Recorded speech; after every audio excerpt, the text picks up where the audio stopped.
start today. Yeah. Bing da bang da boom dong boom ding. Let the big doggy. DA, great question. All aboard the dog. This is why you do what you do. Yo. Somebody stop me. Have some fun with your marriage. I'm coming to you to be fat. Let me be fat. Look it. There's so many sickos in this country. This is facts. Oink, oink. Ow! Hot and hurt. I like pleasuring myself. This is so dumb. A little more juice. What? I am broken. Good morning. Good morning. Good morning. The rest of my life gon' start today. CBS Sports Radio. Well, as I was saying, when I was listening to the radio, I heard something. And what did you hear? A hissing sound like this. Hey, T.A. Hey, D.A. Let me aboard that mothership. Permission to board that mothership, sir. Well, you know I had to slide through the intergalactic swag party. D.A. man, beam me up. What's going on, my brother from another mother? Beam me up. You guys are the best. Guys, make it. Permission to board that mothership. Mothership has connected. And you the man, D.A.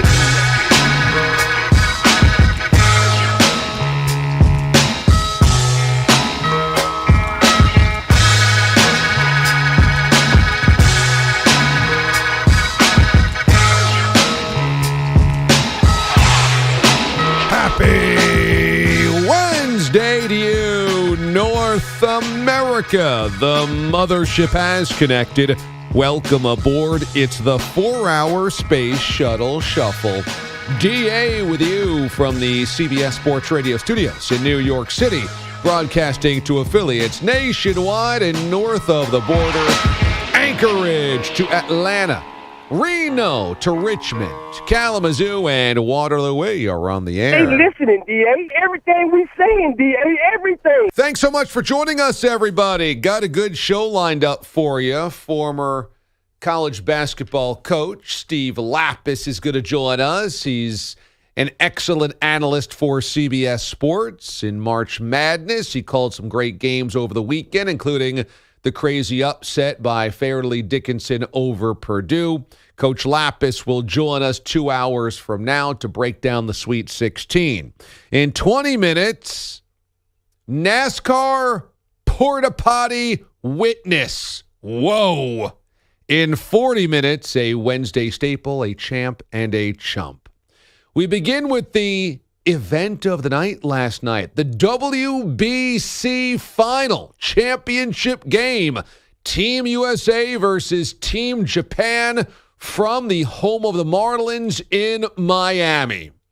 Now, for a lot of people, the WBC is pretty polarizing because, number one, many stars don't play in it. In fact, Rob Manfred has expressed that he wants more of the top players to play in it, specifically pitchers, who, of course, worry about wear and tear on their arms before the season gets going and using some bullets out of that arm during exhibition games. Others look at the Edwin Diaz injury, the Jose Altuve injury, going, these are unnecessary risks that you are taking with these players.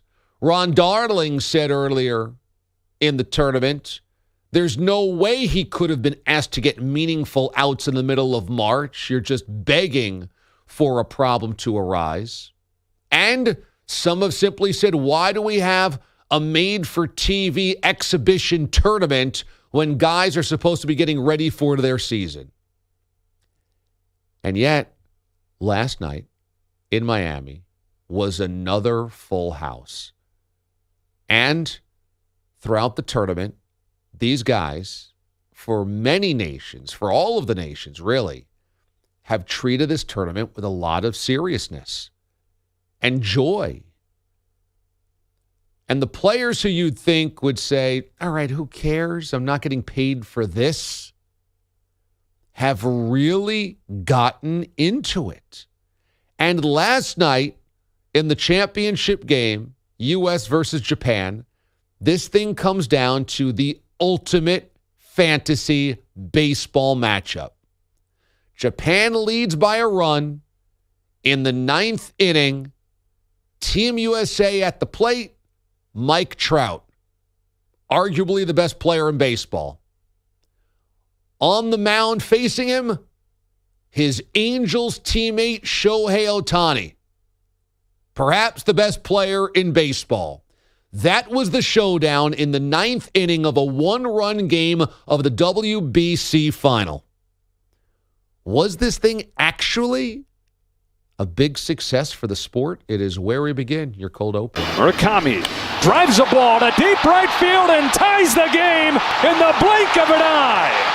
I was just thinking about all the people around the world watching a game like this. It never usually plays out like that. Ohtani's ready. Trout's ready. 3-2. He struck him out. Ohtani strikes out Trout, and Japan's back on top of the baseball world. He won round one. You can't take anything away from it. Just to be able to come out of the bullpen, as a starter, and it's showtime. So it's hats off to them guys over there. It was a tough night for us, but we'll be back. I don't believe it! The most amazing, sensational, dramatic, heart-rending.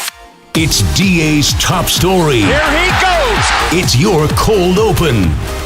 So, you heard there Mike Trout after getting struck out by Shohei Ohtani. That call was courtesy of Joe Davis on FS1.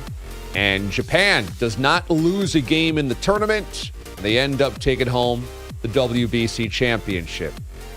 It's funny, the WBC, I think, is always going to be very polarizing, no matter, even if you have moments like this.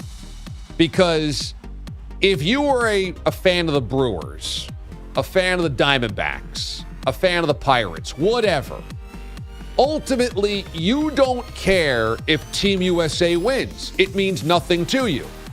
This does not feel like an enormous international competition for Team USA from a country pride standpoint. You're far more invested in, is my team going to lose one of its stars? Is my team going to lose one of its players? I'm all in on this season.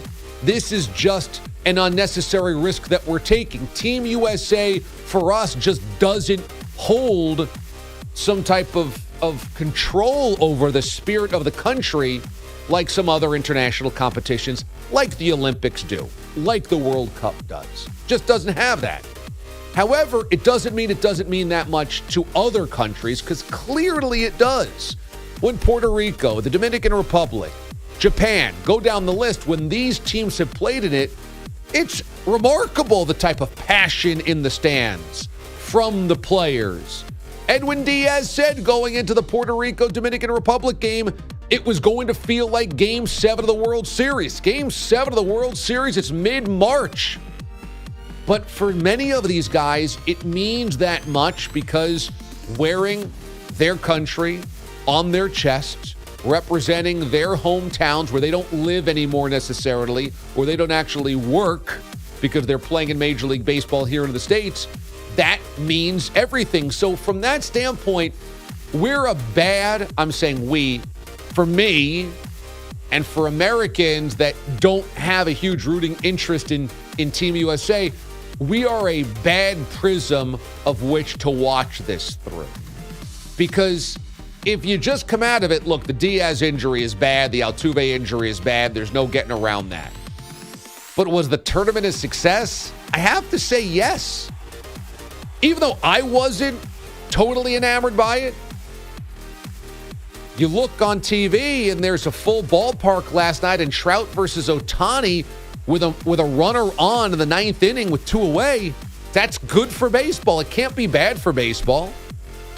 When you have a full Miami Marlins ballpark, I'm watching this game last night going, so this is what it would be like if the Marlins ever played an important baseball game. This is what that ballpark looks like when it's not another 8,000 people in the middle of July and the Marlins season's already over. I don't think this is the best time for it.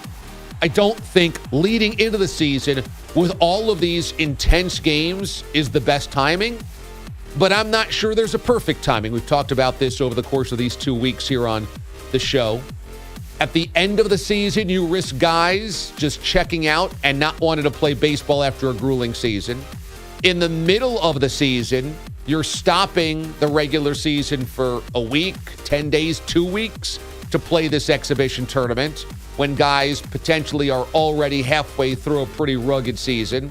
Or you play it now when guys are ramping up, they're already in camp, and this helps them get ready for the baseball season. I don't think there's a perfect time for this, although I don't like this time, because I don't think you could ask guys to play 162 baseball games and then a month of playoffs and begin that marathon with 4, 5, 6 games where they've got to go all out.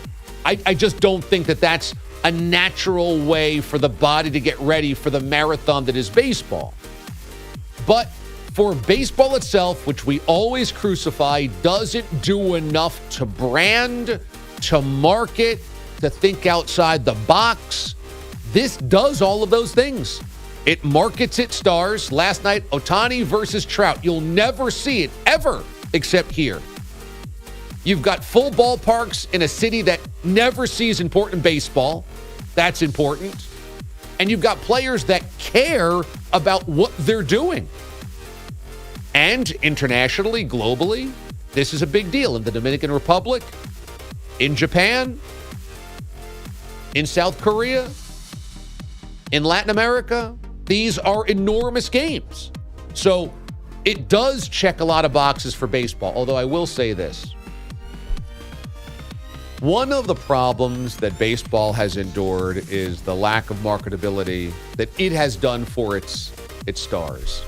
And last night, Mike Trout faces off against Shohei Ohtani. This is, again, it's like, how can you possibly draw up a better modern baseball moment than this? It's like in a game that means everything, here is LeBron versus Kyrie. Or, here is somehow, some way, two of the biggest stars in a sport facing off against one another in a duel. And Shohei wins this round, right? Shohei strikes out Mike Trout. And then after the game, as you just heard, Mike Trout couldn't be more vanilla about it all. It was just so boring. It was just so like, come on, Mike, this is a great baseball moment. It's your teammate. It's for international competition. It feels like it means more than a split squad game in spring training. And like, Mike just can't get there. Trout he can't get to the point where he really sounds compelling or more emotional about it than anything that he's previously said. It might as well have just been split squad, middle of March in Sarasota. It's just like, But it's not really baseball's fault that Mike Trout's so boring. Anyway, good night last night for baseball. 855-212-4CBS or on Twitter, DA on CBS. Although I can't let the story die there. Because last night, Mraz took to the interwebs to say, if this game was so important, why can't I find it on TV? It was on FS1. And this has created a diabolical situation here at the show.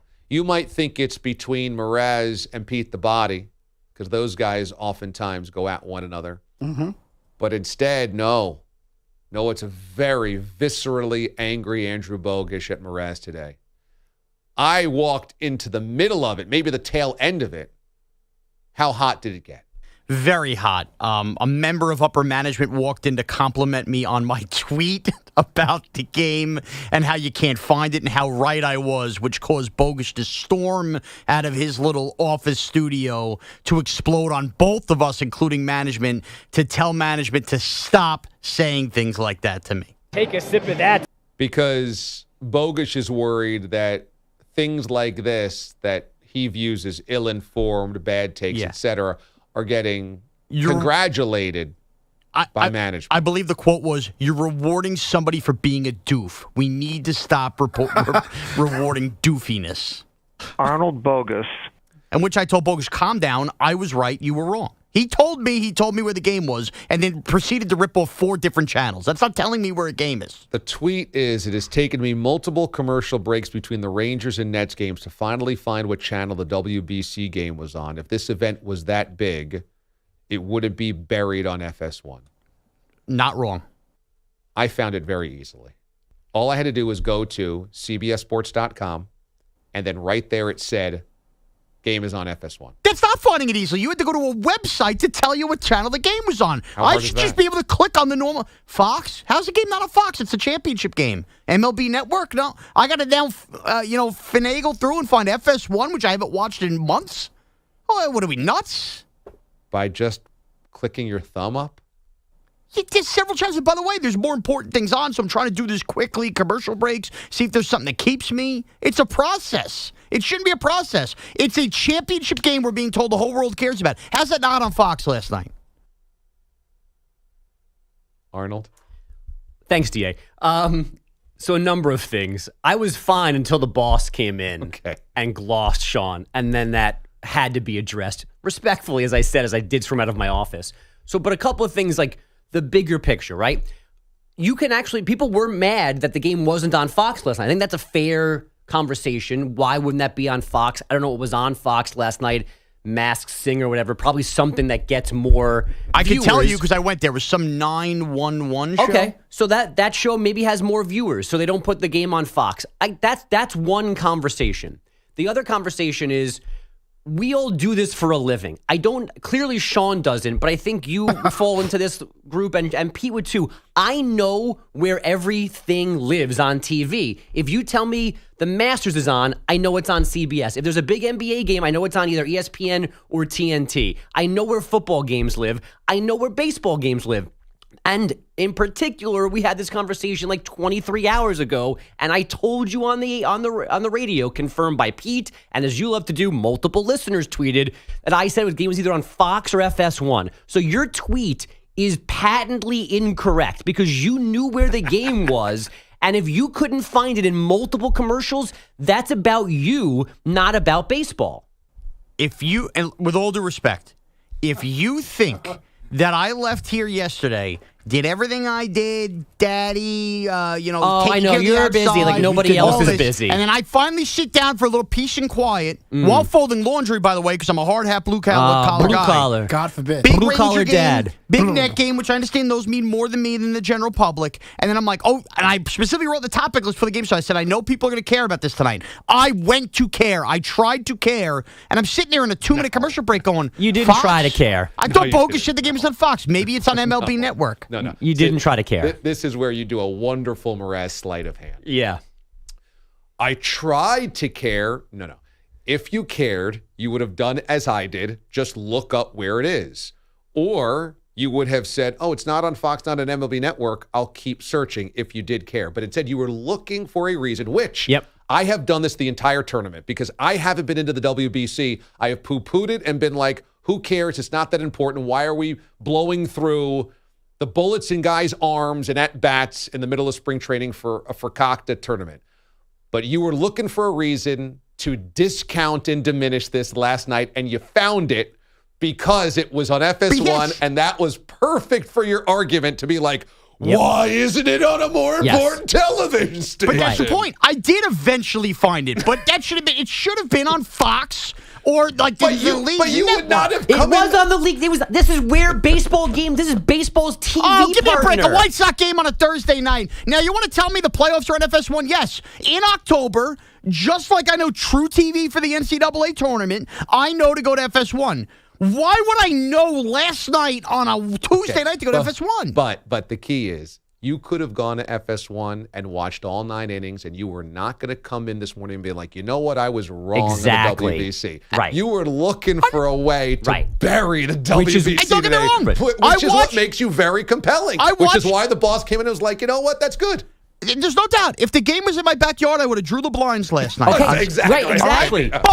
But I did go to Which is why I came out of the office when the boss goes, and the boss walks by us every morning, and he's never complimented Pete on a drop. He's never said, hey, that was a good 8:30 update. He says nothing. But he walks in today and goes, Sean, I'm glad to know you.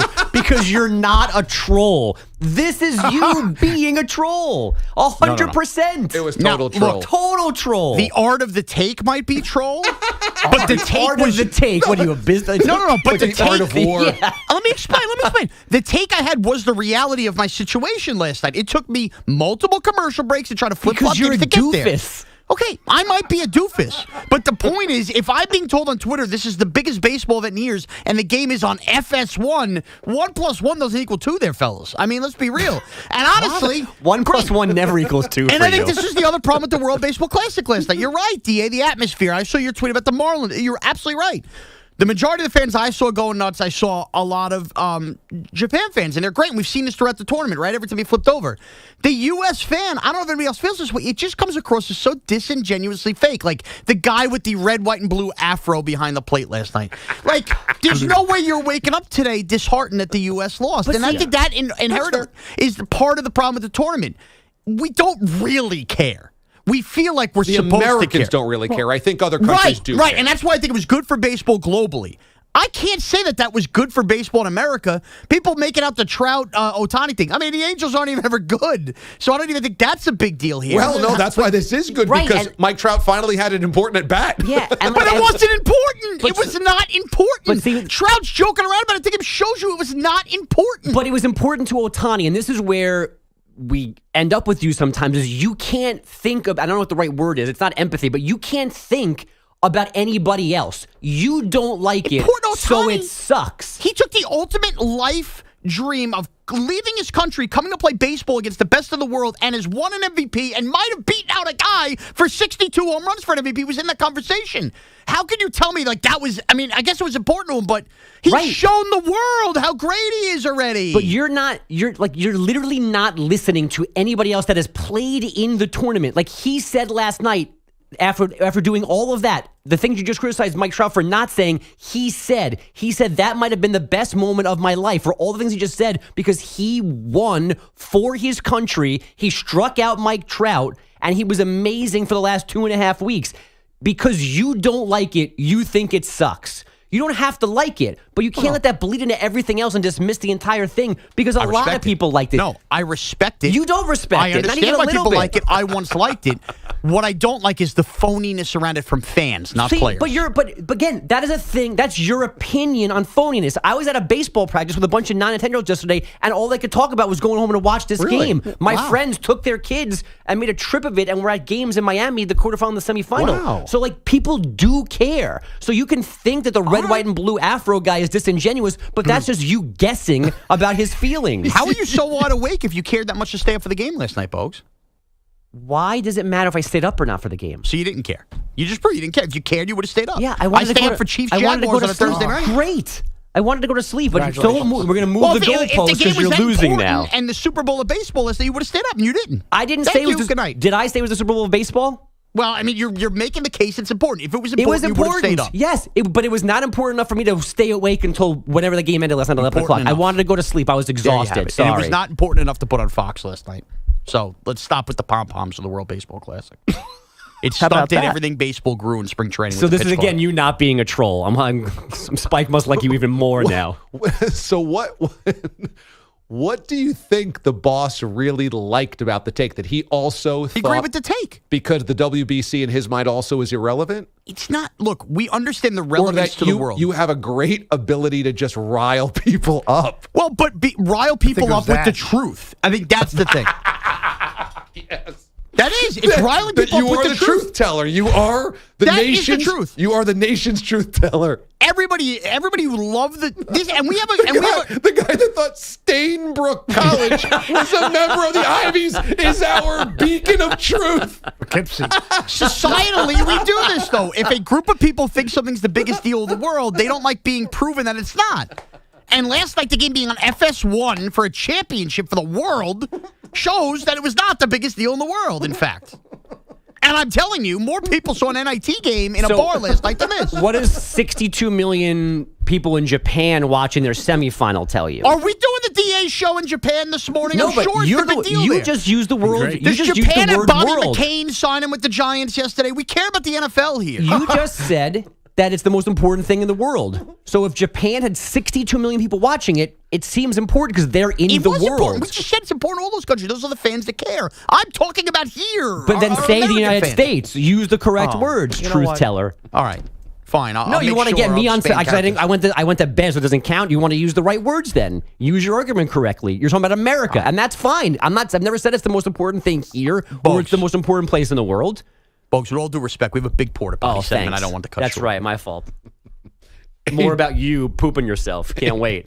Adriana tweets, as we're hearing currently with Mraz's inability to find baseball on TV, he's always the victim.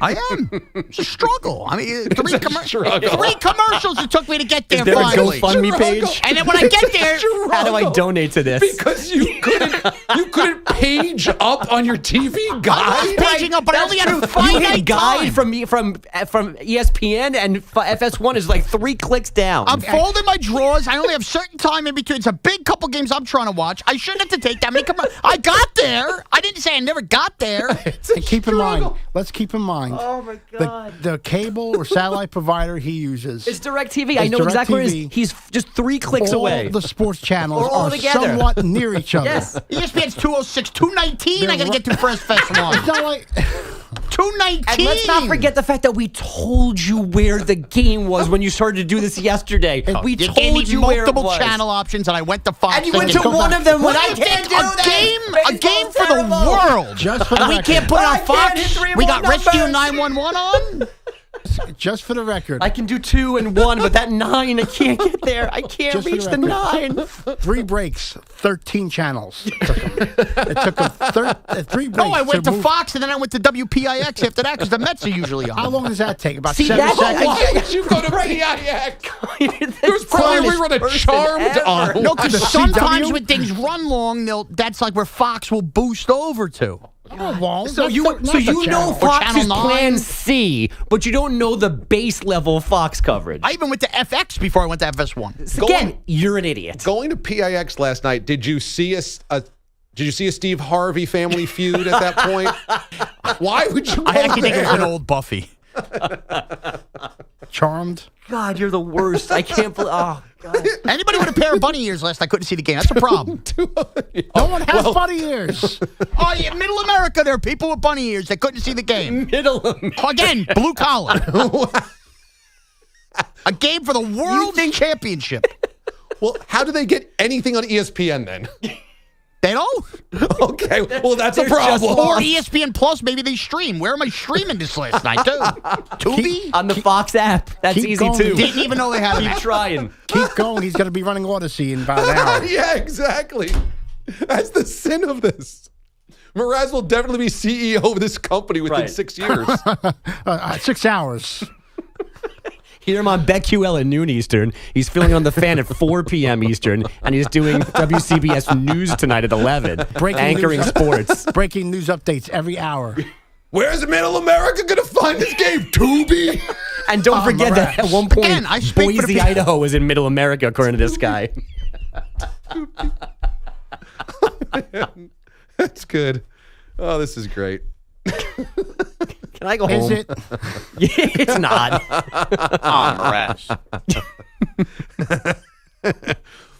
WBC.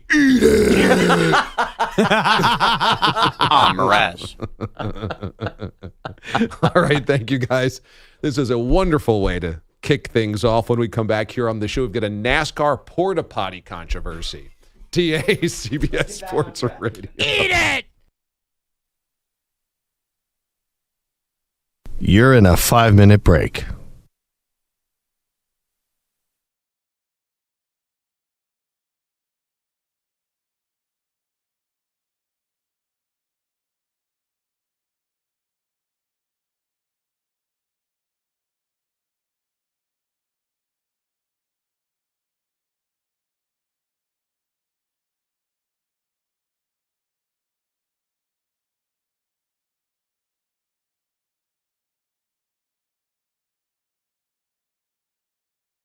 That call courtesy of the Lightning Radio Network. Yes, the Lightning special teams were a major story They've got the power. Power. Dun, dun, dun, dun, dun, dun, dun. They got the power. Power. Ross Geller Colton scored the 4th goal of the night, and Tampa Bay wins 4-1.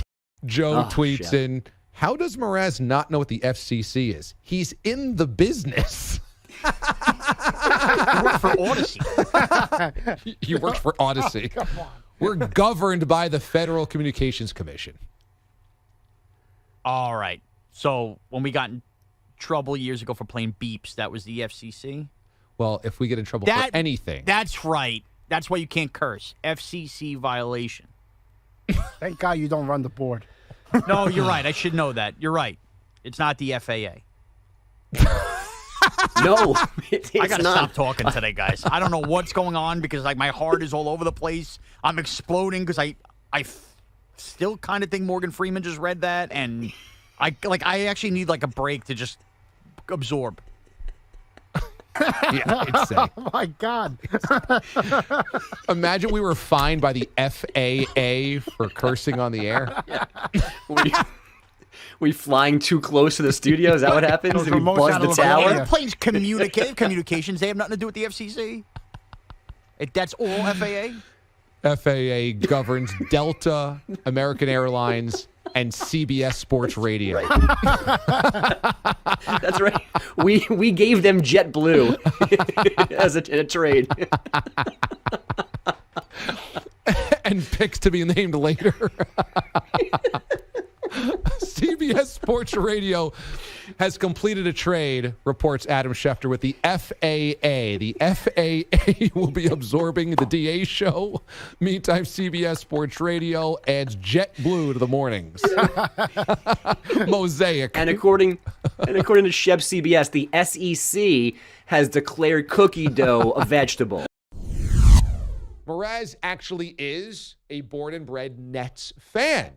He is not a Johnny-come-lately. He has been a New Jersey Nets fan, despite not being from New Jersey, nor any part of his family being from New Jersey, dating back to, like, the early 2000s teams. I fell in love with Stephon Marbury when my dad used to watch the Nets, and then I was devastated when they traded him for Jason Kidd. If you're wondering on this show why I'm never boisterous about the Nets, well, frankly, they've sucked for the whole entirety of me being a part of CBS Sports Radio, so what was I going to brush my shoulder off about? Well, now you're going to be very boisterous. Oh, yeah. Yeah, Piggy Doodle Dandy's coming down for the Brooklyn squad now. So oink, oink in the NBA playoffs. Can't wait for the parade.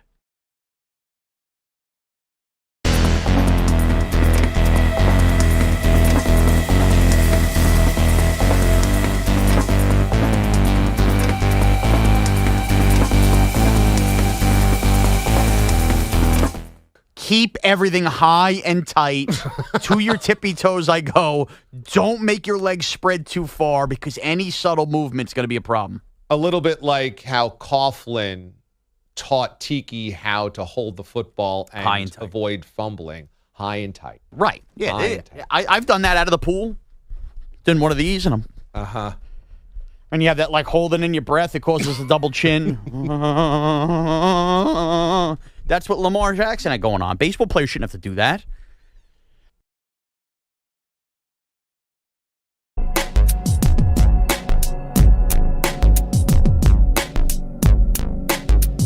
$30 seconds remaining.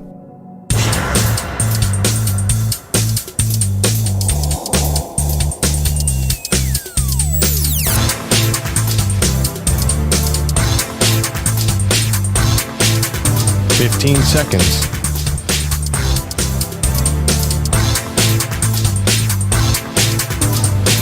Break ends in 5 seconds.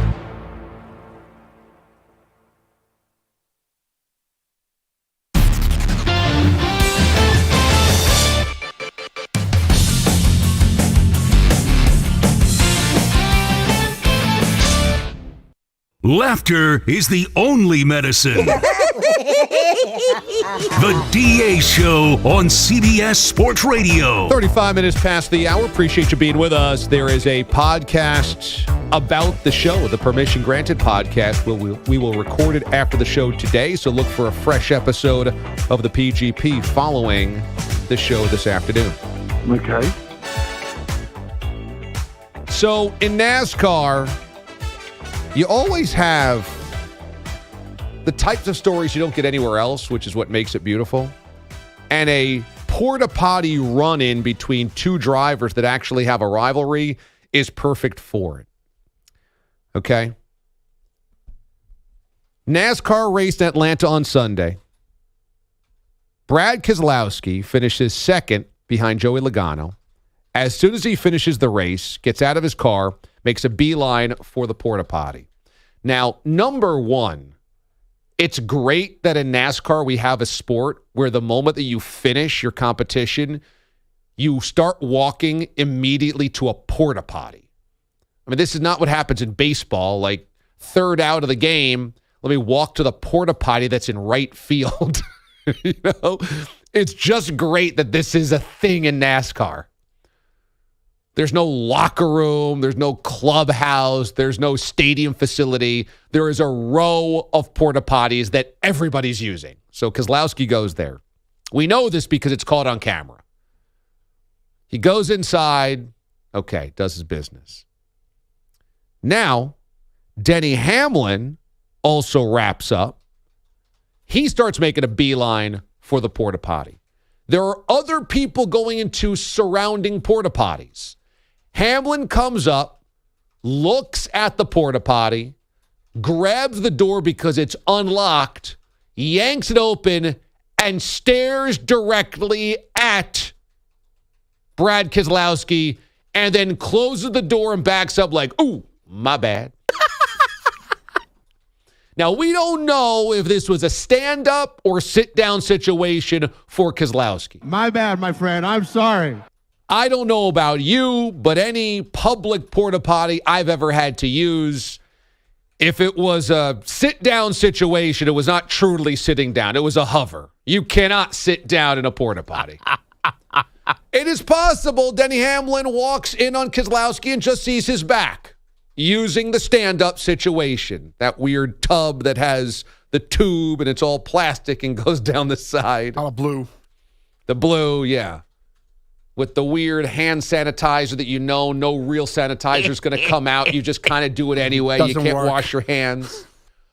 Or the worst situation, he looks eye to eye with a guy on the circuit, a rival of his, as the guy, Keselowski, is hovering or sitting and is in a prone position. Like catching a raccoon in your trash. I ask the question, if you're Denny Hamlin, can you ever look at Brad Keselowski the same? And B, if you're Brad Keselowski, how do you handle this situation? Can I just add a caveat to this? Please. I am fairly certain that those flame suits they wear, I think even if it was a stand-up situation, you're getting bare back and bare hams. Bare bums. Yeah, I don't think it's like walking up on somebody at a Denny's urinal. Mm-hmm. So anyway, I think, A, you don't even want to be in a pole position next to him again if you're Hamlin. You can't even look at him over there. It'll also ruin you. Like, even if you laugh, it'll ruin your start. B, if you're Keselowski, you completely ignore it. As a man, you just ignore it. Ignore it. Absolutely. As Bogusch and I have for many years when we see each other's shoes. But you're seeing shoes. He hasn't walked in on you sitting on the throne. Which is another 10 levels up. You got to ignore it. You have to act like it never happened. It never happened. You bury it. You bury your sins, as they say. On to Cincinnati. This is for both parties. Yes. We know what happened. You know what happened. I know what happened. That's it, and that's where it ends. I do, though, think, and I hate to bring this up because it might actually now happen again. When at one point we were discussing your using the urinal, then going in the stall, and how you sit because your junk might touch things. I don't want to have a Dippin' Dot. I think I offered to get in a hazmat suit and watch you sit down because I didn't believe that this problem could have been real. Yeah, you did. I almost chose to be in the porta potty situation. And that is still in play, by the way. Great. No. But for season 11 of the DA show. And look, That's how we're going to start the series debut. I want Badlands to belch in my face, so I'm no stranger to having disgusting things happen. But, Bogus, you got to understand, it's way different than an unexpected door swing open, and there's Brad's Keselowski. It's not, it's not good. Let me tell you, I once had this situation at the office. I went up to floor 11. I think I remember this. The floor. We're on floor 10. This is all the sports guys. I went up to floor 11. Floor 11. As sometimes we disgustingly do. As there was music, there's music guys up there and news guys. Go in, and I didn't check the floor for shoes. I just pushed open the stall, okay, and it either didn't lock or it wasn't locked. And I spied with my little eyes a raccoon going through the garbage can. And it was devastating. It was devastating. He was on his phone. It was devastating. He was like, oh, and I was like, oh. The two-hand crossover block, lift the thigh up. And I walked out of that bathroom. I said, I don't got to go to the bathroom anymore. Actually, I'm quitting the company. I don't ever want to see this guy again. And I never have seen him ever again. And as you said, we buried our sins. If I did see him, he knows not to bring it up, and I know not to bring it up either. And upstairs is music, too. That's what I said, yeah. When you're in the bathroom, so you're hearing, they're playing music. You're hearing Hip to Be a Square while this is going on. And it is amazing. 80s music. You talk about human instinct. We all have the same human instinct. It's two hands on top of each other, covering a private area, and willing to show a pasty thigh. Everybody instinctually has the same, I'm willing to show my knuckles and thigh. What happened here? I don't even know if it's so important that you would see somebody else's, twig and berries. It's just that you see them in such a prone position. It's vulnerable. So vulnerable. Yeah, It's so vulnerable. He's sitting, you're standing. He's in the middle of a laborious situation. You're kind of footloose and fancy free.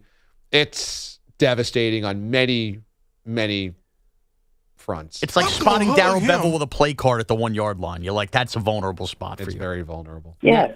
I don't know if this is on purpose or not, but I'm pretty sure, because we've had all bathroom renovations, that the new stall doors open into the stall.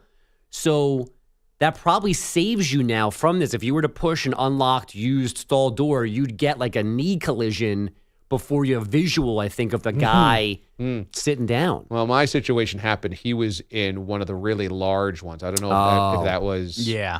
I go for those two, the handicap ones. Yeah, but I don't know if this was particularly for the handicapped, but it was one of the really large ones. So you could swing open the door. It was one of the It's like a end suite. One. It's the presidential suite. You swing in the door and it's not hitting anything. You're God. You're face to face with your greatest fear, seeing a coworker rummaging through the trash. Oh! Oh! That's the drop that I keep saying. Who is that? Oh! That's the drop that I keep saying in my spare time. That's Rich Herrera. Okay. Oh! I just keep saying this for some reason. Is it a guest Boyle book? Who the heck is Rich Herrera? No, he's a host. Oh, God. Come on, man. Oh, God. Come on. Oh, God. Every time something happens, I go, oh! Oh, the guy fills it for me. Okay, yes. Yes, okay. Andrew Bogish is a kind sir. He has headlines. And they're sponsored by Progressive Insurance. Drivers who switch and save with Progressive save nearly $700 on average. Call or click today and find out if you could save hundreds on your car insurance. It was the cold open. Japan going perfect through the WBC. Shohei Ohtani ending his MVP performance by KOing Mike Trout to end the 3-2 win in Miami last night. Japan wins its third WBC crown, the first since 2009. Now, I will take some solace in this while Sean wandered through the TV guide wilderness searching for his beloved WBC. The two teams he cared about most last night, they both lost. Gave it to Watanabe. His pass stolen by who? Levert. And to Mitchell. Pow! With the right hand. Donovan Mitchell with a thunderous dunk. And the Cavaliers are up 18. Tim Alcorn, Cavs radio. Donovan Mitchell shaming the Nets in Brooklyn. 31 points in the 115-109 Cavs win. it didn't go much better for the Rangers against the Hurricanes. Now Lindgren, he'll lose his skates, and Kotkaniemi will pick up the puck. He'll take a peek, spin it back for Burns. Burns walks his way in at front. They score! What a setup! Brent Burns to Teuvo Teravainen, and the Canes with 2:33 in the third take a 3-2 lead. Those Canes rallying for that 3-2 win, scoring twice in the back half of the third period. Take a sip of that. Second team with 100 points this season. They also take a 2-point lead on the Devils atop the Metro Division. Jersey losing at home in OT to the Wild 2-1. Back in the NBA, the Clippers losing at home to the Thunder 101-100, and Paul George hurt his right leg late in the fourth quarter. The Celtics rolled through Sacramento 132-109, and the Pelicans hammered the Spurs 114-89. They're now a half game behind Utah for 10th in the West. And more NIT brackets busted last night. 2 1 seeds, I think, losing at home. Oregon came up short against Wisconsin, 61-58. Oklahoma State did not survive OT with North Texas, 65-59. DA, back to you. Coming up later on in the show, we'll update the NIT Bracket Challenge standings. But when we come back, a Wednesday staple, a champ and a chump. DA, CBS Sports Radio. You're in a 5-minute break.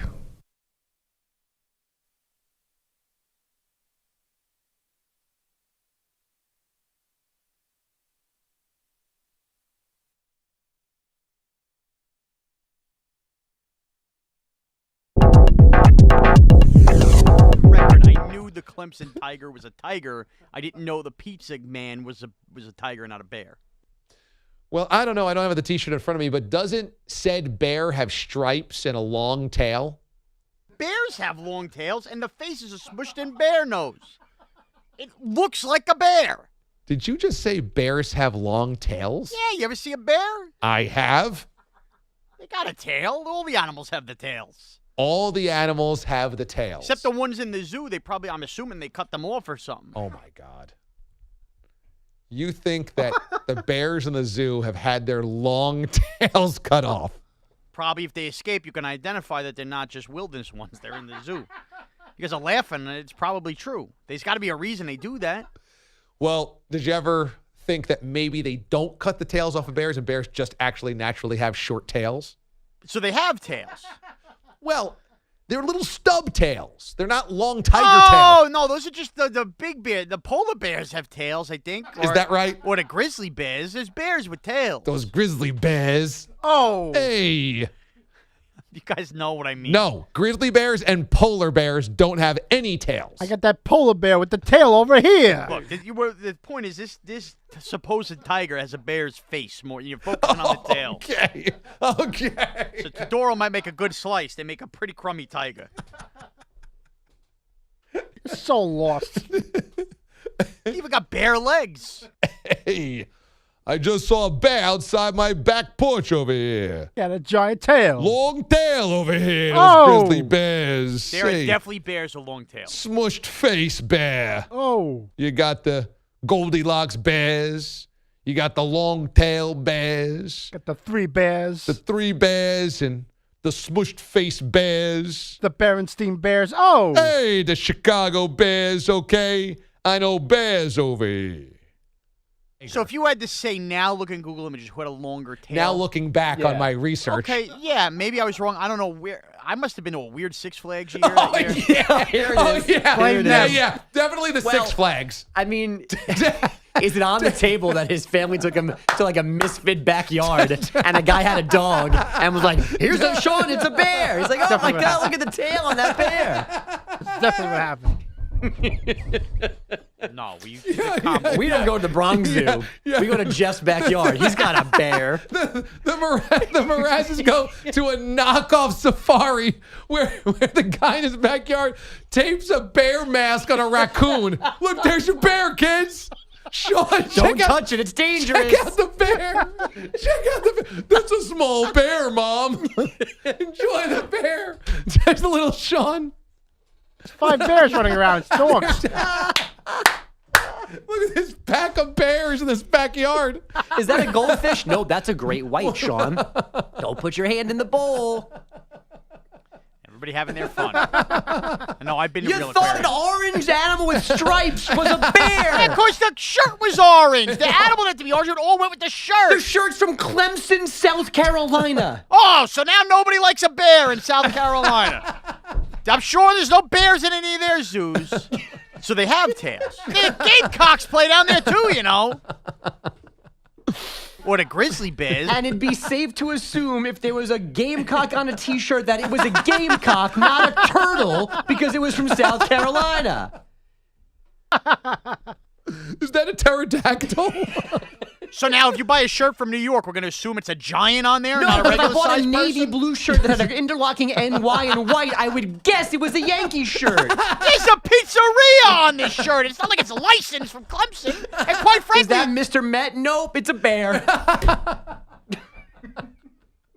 so wrong here. Can you bring in the T-shirt from Bob's Safari Park that you went to? Before Bob had a bar, he had a zoo. You can walk around the safari. Ralph's Safari Park, Massapequa, New York. I got the pennant right here. It's a raccoon with a bear mask.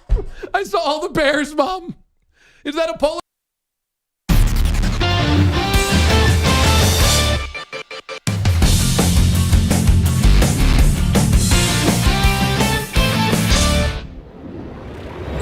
Only one letter separates them, but they're galaxies apart. One is a true winner. One is a pathetic loser. This is DA's Champ or Chump. Champ this morning, Michigan's recruiting staff, because they just nailed down Jordan Marshall, one of the top 200 players in the class of 2024, running back out of Cincinnati. And this is notable because Michigan is now signed 3 different players or gotten commitments from 3 different players, elite players out of the state of Ohio. They got Jordan Marshall out of Cincinnati, offensive lineman Luke Hamilton, defensive tackle Ted Hammond, all top 300 players from the state of Ohio. So in this grand rivalry that we have right now, Michigan is beating up on Ohio State on the football field and going into their state and getting their kids, in this case, a top 10 Ohio recruit. That's a top 10 kid of the state of Ohio just committed to Michigan. Jim Harbaugh has himself something cooking in this rivalry over Ohio State. That's DA's Champ. Your chump is everybody banging the drum for Antoine Davis to get another crack at breaking Pete Maravich's scoring record. Look, I'm sure that Antoine Davis is a hardworking, good kid. It seemed like that much, considering we've heard some of him over the course of the last few weeks as he was chasing the all-time NCAA scoring record. But he plays for Detroit Mercy, so barely anybody watched his games. And instead of having another game or two that he could look to break Maravich's record, he didn't make the NCAA tournament. Detroit Mercy didn't make the NIT and didn't make the CBI.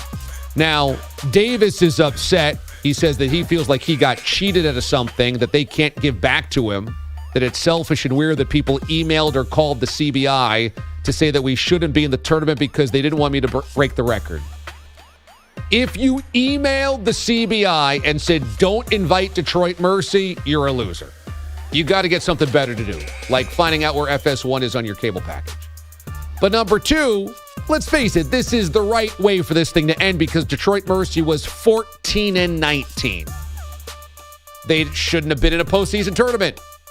The CBI shouldn't be inviting anybody, even if they've got the guy who could break Maravich's record, if you're 5 games under 500. So don't email basketball tournaments and don't expect to play if your team is 5 games under 500. That's DA's Chump. Class is now dismissed. When we come back on the show, has Aaron Rodgers, quote, sworn the Packers to secrecy? DA, CBS Sports Radio.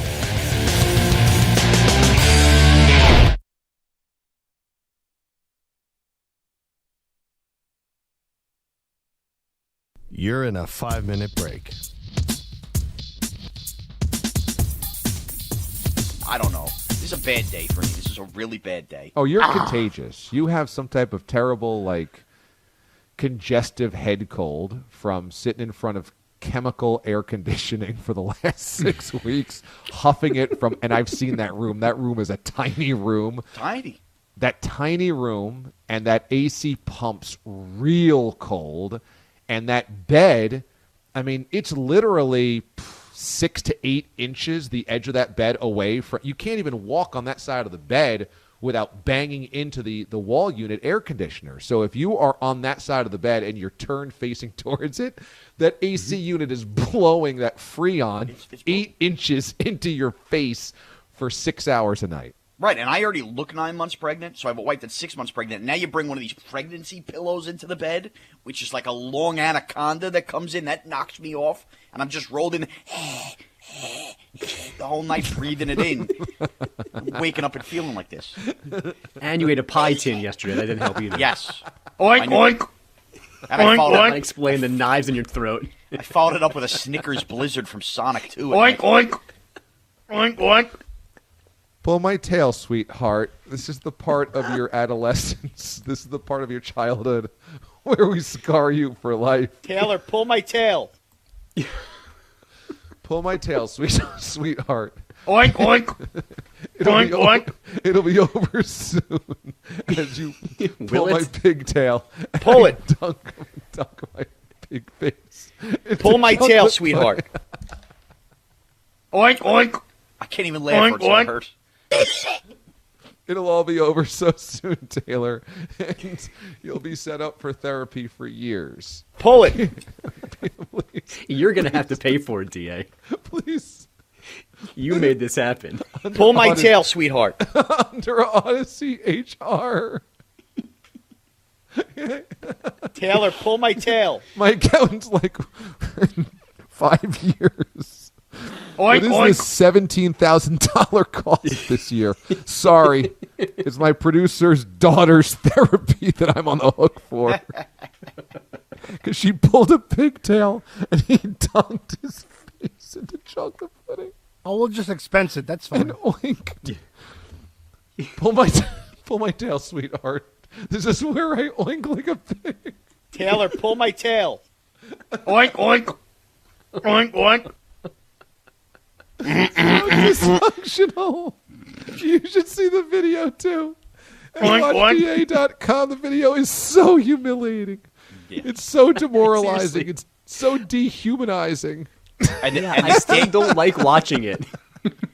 And Miss Kristen at daycare has now shared the video with all the other kids' parents who have never met me either. It's so dehumanizing. Mraz is wearing this awful, pig bonnet with this huge pig nose, holding a microphone and shoving a pie tin of chocolate pudding into his snout. And yelling sections. Oink, oink. Oink, oink. Yelling stage direction. Taylor, pull my tail. This is disgusting. Sweetheart, this is the moment where Daddy humiliates himself. I think this is so dumb. This is the moment. Oink, oink. Were you wondering? Oink, oink. Oh, God. Or a total circus prop. Taylor, come here. Wait, God, Mraz has the By the way, pigtail. Danielle, 10 minutes late to work yesterday, had to explain to her boss what happened. Just forward her to Facebook.com/the DA show. That's what they did. They pulled up that video, and it was an excused lateness. Pull it. Okay.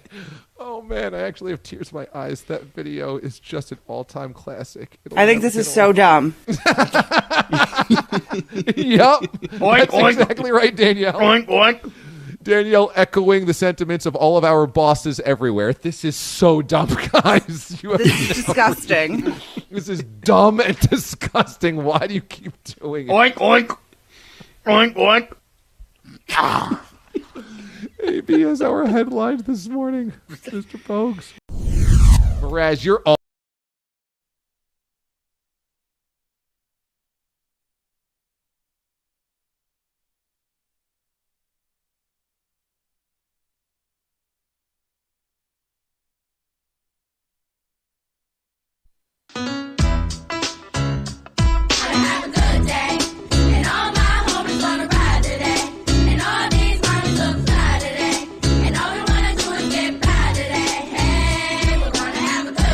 Mornings are hard. Your sports radio show doesn't have to be. I'm so happy you guys are still alive. I am excited. I am so happy. Laugh and learn every morning aboard the mothership.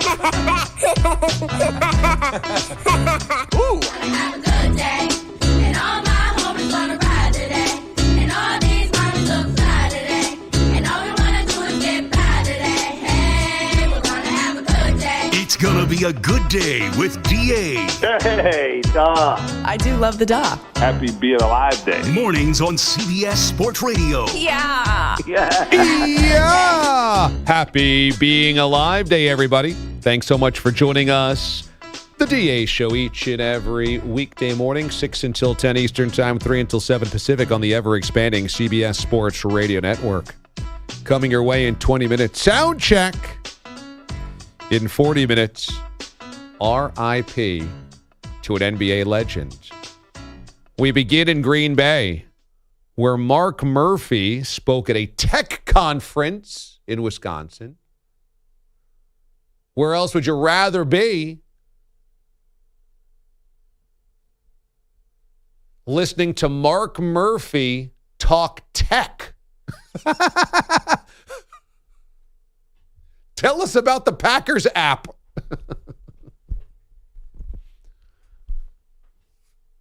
What's happening with all these regional sports networks going under, Mark? How do we uncouple from the traditional cable bundle? And so Mark Murphy was obviously asked about the Aaron Rodgers saga and said, we've got no other news really going on. You know,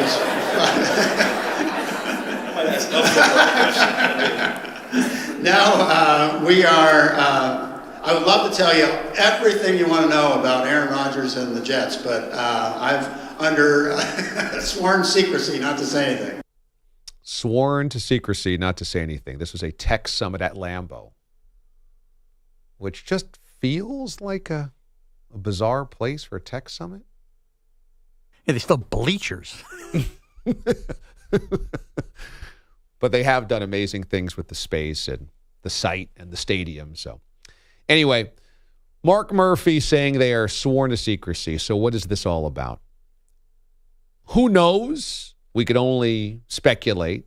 But if I were to speculate, in which I will do so, I think anytime you're engaged in the Aaron Rodgers world, you have to be incredibly careful of what you say before he says it.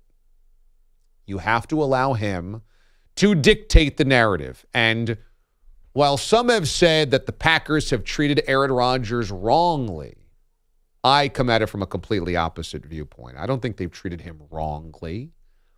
I don't think that they've somehow disrespected Aaron Rodgers. I think what has happened is, for the last 2 years, now going into season 3, Rodgers has made it abundantly clear he was unhappy that they drafted Jordan Love. And so he wanted to prove it to them and be right. Aaron likes to be right. He's addicted to being right. He wants people to see that he's right. He wants people to hear that he's right. It is why he chooses to do the interviews that he chooses to.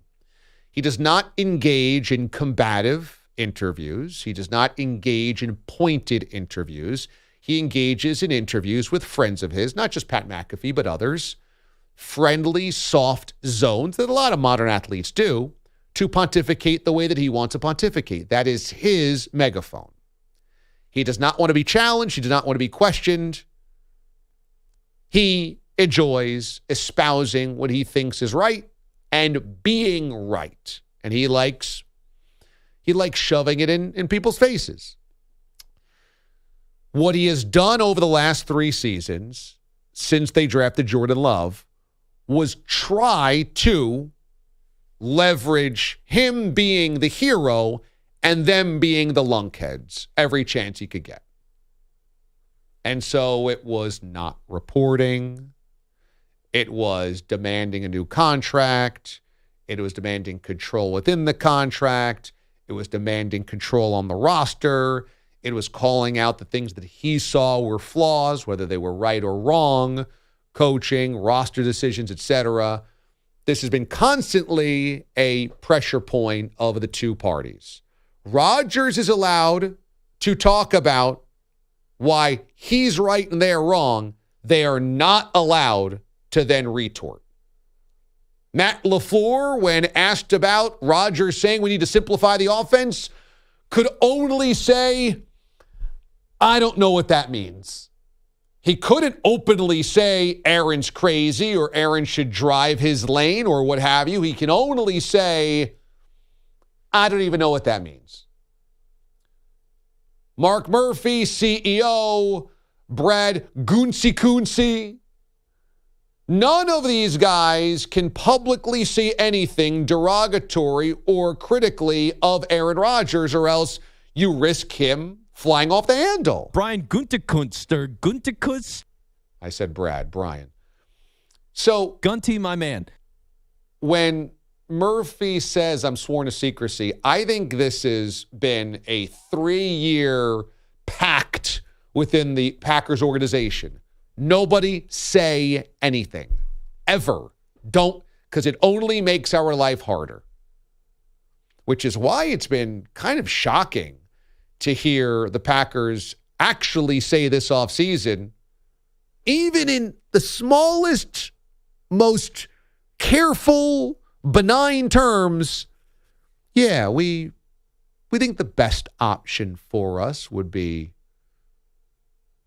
Jordan. But if, of course, Aaron's great and we would totally serenade Aaron and we're going to retire his number one day and he's an all-time great. But by the way, he's amazing.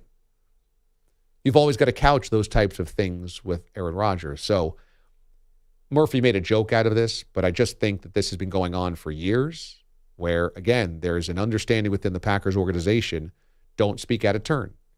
No matter what he says, don't fire back. Don't fight fire with fire. You need your 4-year-old to eat the carrots. So you don't say, you're wrong, Tommy. You're wrong.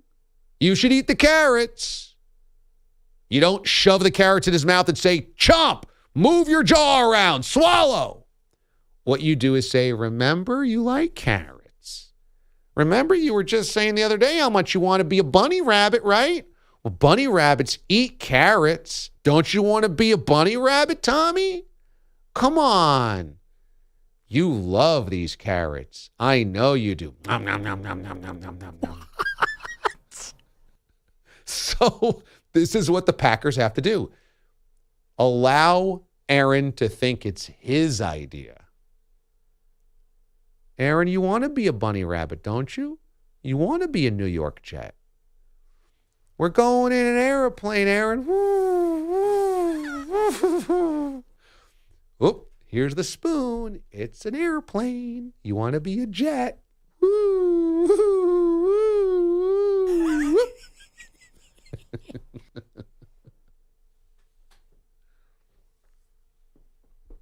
Sworn to secrecy. Question is, do we think that this gets done before the draft, Mraz? No. You think it lasts until before June 1? Yeah, I think it'll come right up against June 1 when I believe that is the date that the other 25 or so mil has to kick in guaranteed. Right. Some people have said it could be September 1, which is another financial deadline, I think. But I think June 1 is a big financial deadline. And so I'm with you that it likely extends past the draft because the only reason the Packers would want to do something before the draft is to get the draft picks for this year.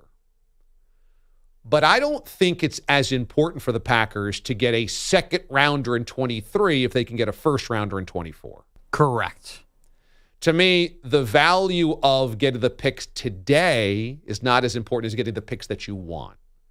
And I think the Packers feel like, well, to me, this is how I would feel if I'm the Packers. They need Aaron Rodgers in New York. There is no plan B there. And their impetus is to get him there as soon as possible.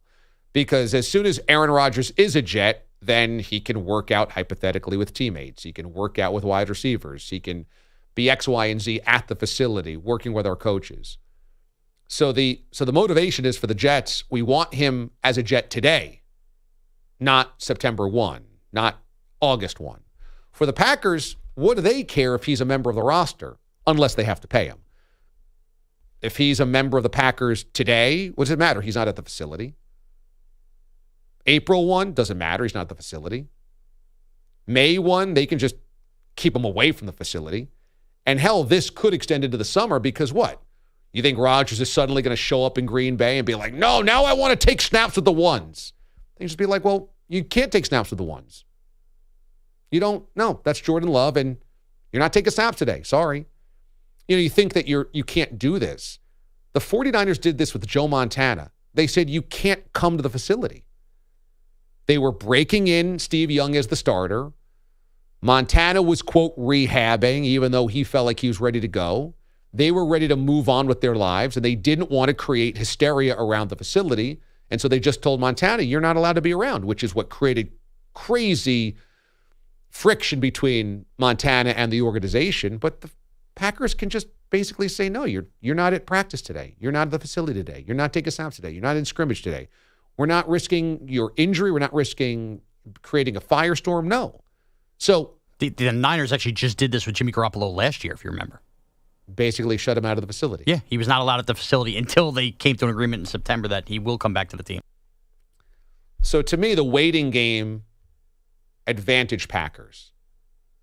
But I think if the Packers are hell-bent on a one, or the Jets are going to call their bluff, then they'll just wait until after this draft and say, okay, we're going to try to get the one for 2024. 855-212-4CBS or on Twitter, DA on CBS.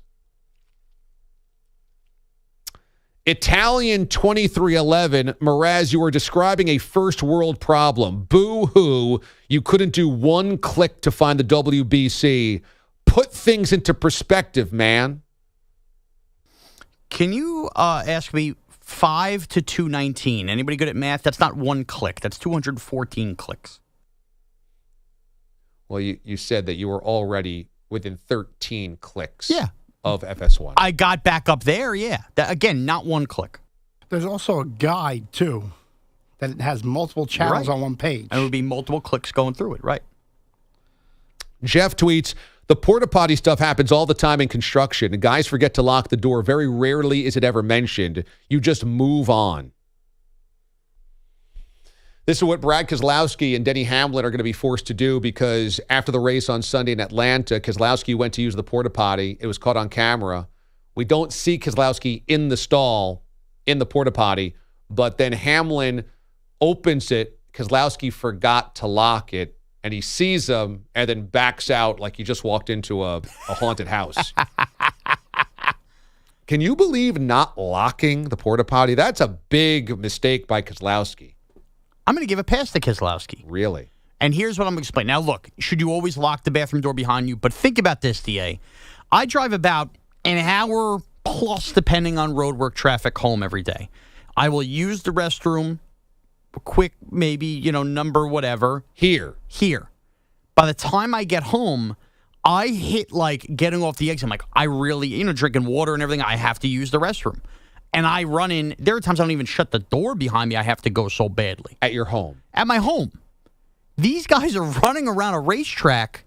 They're doing the driving thing for multiple hours. But you're at your house. These guys are in a public porta potty. But the point is now add on 4 hours instead of 1 hour. Add on the fact that they're in a suit that it ain't like us unzipping a pair of Levi's. A little tougher to get in. You got to start making business decisions if you're really going to go, or you're going to have a warm leg. So I could understand so much going through your mind, that race to get to the restroom, and it's bad if they got to use porta potties after running around a racetrack for that long. Yeah, that's tough. You can fail to lock it. How about this? Even if there's the green or red thing, a little knock, put yourself in that spot. I'd put that on Hamlin. Okay, let me ask you. Denny Hamlin doesn't knock, but if he did, what is Keselowski supposed to say? 1 minute. Is that what you say if you're in there? 1 minute? Or do you yell occupied? Or nobody in the history of a restroom has ever yelled occupied. Okay, you always yell 1 minute, even if it's going to be 10. What's a one-word declaration? In here, that's 2 words. That's 2. I don't know. I know. It's hard. No. No? No, you don't say 1 word. You just say 1 minute. What's the No. difference? If No. you say hippopotamus, it's 1 word. Pete yells no. No. You can't yell no. That doesn't Why mean can't I yell anything. no? Because then you're going to get somebody more defining this up. What do you mean no? I'll do what I want to No, do. that shows that you're in there. But what does no signify? You can't come in here. So you can just yell anything. Cat. No, you can't come in Hamster. here. No. No! You can't yell no. Why can't I yell no? It doesn't mean anything in that context. I'm taking advice from you on context. I'll give you a break. What are you supposed to say? I think it's universal. It's 1 minute. 1 minute? Yeah, 1 minute. I think I've said in here. I'm in here. No, that doesn't That's a sound bad right. home run call. It's One out of here. word. That should be Canadian bacon. In here. In here. What do No, you- I can tell you nobody's yelled occupied. That's not going through your head. It's just sweating bullets in a porta potty. Well, and you yell should think occupied. about it. You should think about it when you go into a porta potty and you got to use it and somebody knocks or in a stall. What do you say? No. This happens to, happens to us all the time. You yell no. If you're at the mall food court and somebody's trying to knock to get in, you yell no. Yeah. No, you yell 1 minute. Everybody yells 1 minute. What about in the bathroom here at the office? If you're in one of the stalls, you yell no? Yes, especially here. No! Yeah. We want Zach Martin walking on you? No! Pete bellowing no. I should send a message. You want 1 word. 1 word is no. It is. But what happens if you yell yes? They're still not You have coming to in. yell Then, yes. well, then that's even more curious. Right. Right. Then there's a conversation, and who knows? Well, when you say yes, the knock, I'm going to turn it on its ear right here. You knock. The idea is anybody in here? You yell yes. Somebody is in here. Still, I don't like that The context. knock is, hello, anybody home? Yeah. That's what the knock is. So what are you supposed to respond? Who is it? No. No. I think once you hear Well, maybe- something. Who is Depending on the truck stop you're at. Once you hear something said, that should be go the other way. Right. So can you just say any word? I got the As one you said, word. hippopotamus. I got the 1 word. I think it's sorry. Sorry. Yeah. Sorry. Sorry it's occupied. Well, you know, again with the occupied. I know, What are but you so that's the defend- intention Yeah. there. Sorry, sorry you can't come in here. It's taken. Yes. Sorry. Yes. Sorry it's taken. Yep. I think sorry is the 1 word you could go with. Or you could just Sorry. scream. And it's always with a grunt, too. Well, How about I'm going? what does that mean? I'm going. Does it mean I'm going to leave or does it mean I'm going to the bathroom? That's fair. I'm hurrying. Yeah. Or do you just go, hold on? You owe nothing to this person that's at the door. Yes, you do. No, you don't. owe an awkward eye contact No. on the way out. Some type of explanation. No, the person knocked on the door, you responded. That indicates in any way you respond that someone is in that stall. But are you allowed to yell Cincinnati Bengals? Yell whatever you want. You're indicating Darren that Waller. Right. Joey Waller. Wait, you're indicating that you are in that stall. Showtime. Have a taste.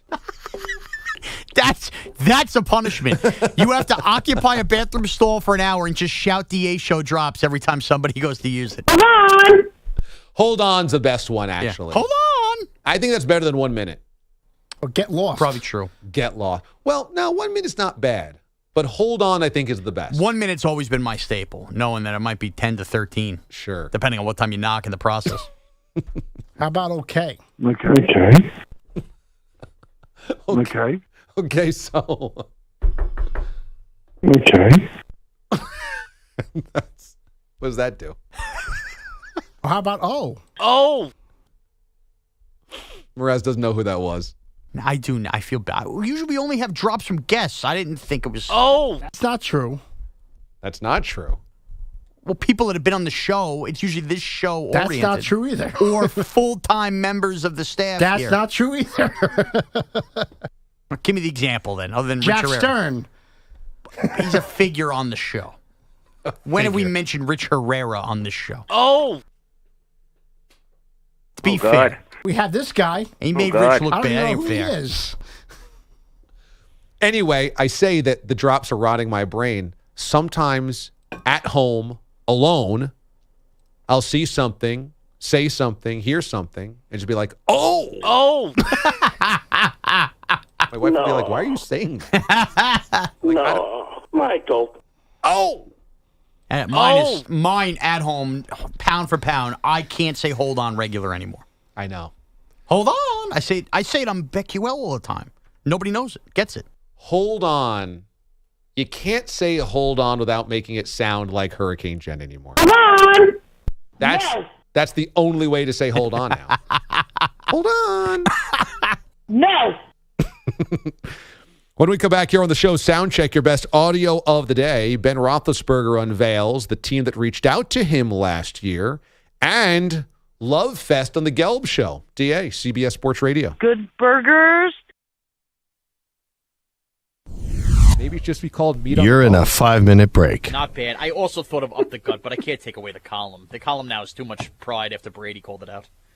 Hawaiian Tony Danza tweets, I am disappointed that legal, in air quotes, see, he doesn't even believe we have a legal team around here. Oh, we do.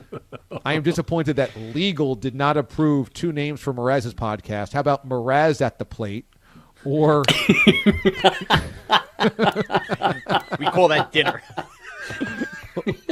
Or Jolly Blue Giant. Oh, I like that one. I kind of do too. It's Sean Mraz, host of Jolly Blue Giant. Ho, ho, ho. Sports Giant. Not the host of. How did you do that? Giant.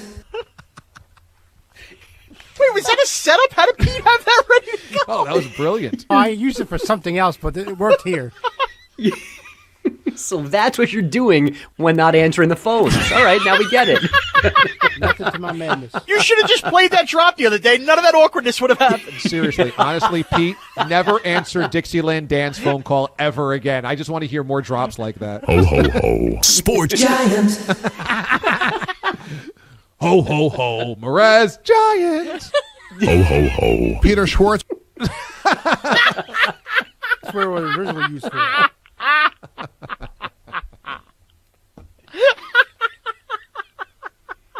I could just imagine Mraz also leading like a Giants fandom podcast, like live show. And he's painted in blue. Here he comes. He's the Jolly Blue Giant. Let's hear it for Mraz. Sports Giant. Giant. Ho, ho. You have to come out. Ho, ho, ho. I'll be walking the parking lot, people asking me to do the ho-ho-ho thing during tailgates. Hey, it's the Jolly Blue Giant guy. Ho, ho, ho. Where's your blue asparagus? I love you, man. Ho, ho, ho.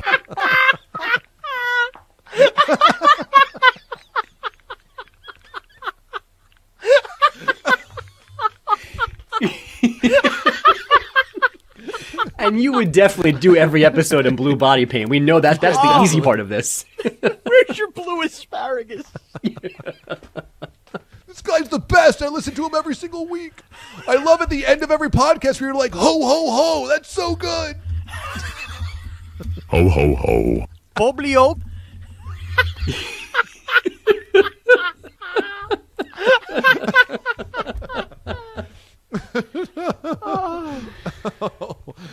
Oh, man. There's so many good things you could also do with puns and vegetables and giant stuff with Jolly Blue Giant podcast. Ho, ho, ho. Cheese.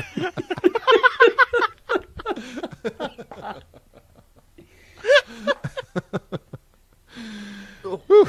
Oh, that's good. All right. So we're trying to name Mraz's podcast that he has the first episode out. It's called G Whiz. If we were to search that, if our listeners were to search that, it's the letter G dash WHIZ. So there's a little disparaging part of that too. I thought the dash was in there, and then when the company tweeted it out, they didn't include the dash. So I tweeted it out. I'll tweet it out again. Don't go searching for it yet. There's a lot of kinks we're working out. If you do search it, definitely search Gee Whiz podcast, so you weed yourself away from some dicey things that might come up if you just do Gee Whiz. Make sure you throw podcast or Marash on there just to kind of straighten the search a little bit. And whatever you do not search Tittletown. Okay, Tails. It was Tittletails. Tittletails. Whatever you do, don't search Tittle anything. At least not on a company computer. And if you get caught, blame it on your 13-year-old son. Honey, why do I see in our search engine Tittletails? I got caught like that once. I blamed it on my dad. I didn't know how to use the computer. It was bad when I was a kid. I swear I was looking at YA Tittle stats. I just wanted to see ProFootballReference.com. I didn't know how many Pro Bowls. Tittle wrong. I didn't know how to clear the web browser. What do you mean? Your father doesn't know how to use the computer. I swear he's lying. He knows how to use it. And Joey Waller. 5 seconds.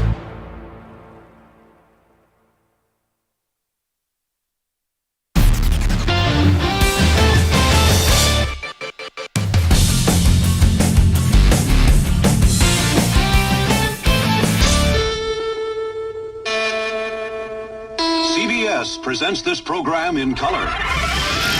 An educated person can't think he's going to get a recruit by strippers coming in. They can fire you, but they can't eat you. And they run through our ass like through a tin horn, man, and we could not stop them. The audio you need to hear. It's DA's Soundcheck. All right. Remember, you can always watch the show on YouTube. Check us out. Go to the CBS Sports Radio channel there. Also on Twitch and on watchda.com. That URL is mobile friendly. Austin Eckler wants a trade from the Chargers. Here's the Green Light podcast. Look, man, like I'm so underpaid right now as far as my contract and what I contribute to the team. It's like I am relentlessly pursuing this. Like I want to get something long term done. I want a team that wants me long term. Yeah. Right? Because look, I'm at the peak of my game. Right? Like I'm going to score you another 20 touchdowns. As long as I'm healthy, I'm going to score you 20 touchdowns. I'm going to have, another 1,600 all-purpose yards. Yeah. Right? I'm getting half my value of what I could be getting. Yeah. Right? So it's like I am relentlessly pursuing someone who wants me. It's funny. Eckler he's a pretty bright guy. He's joined us on the show before. He does a lot of radio interviews. You can always tell, he's got a head screwed on straight, and he'll have a good post-playing career, whatever he decides to do. Certainly if he wants to go into media, he'd be good at that.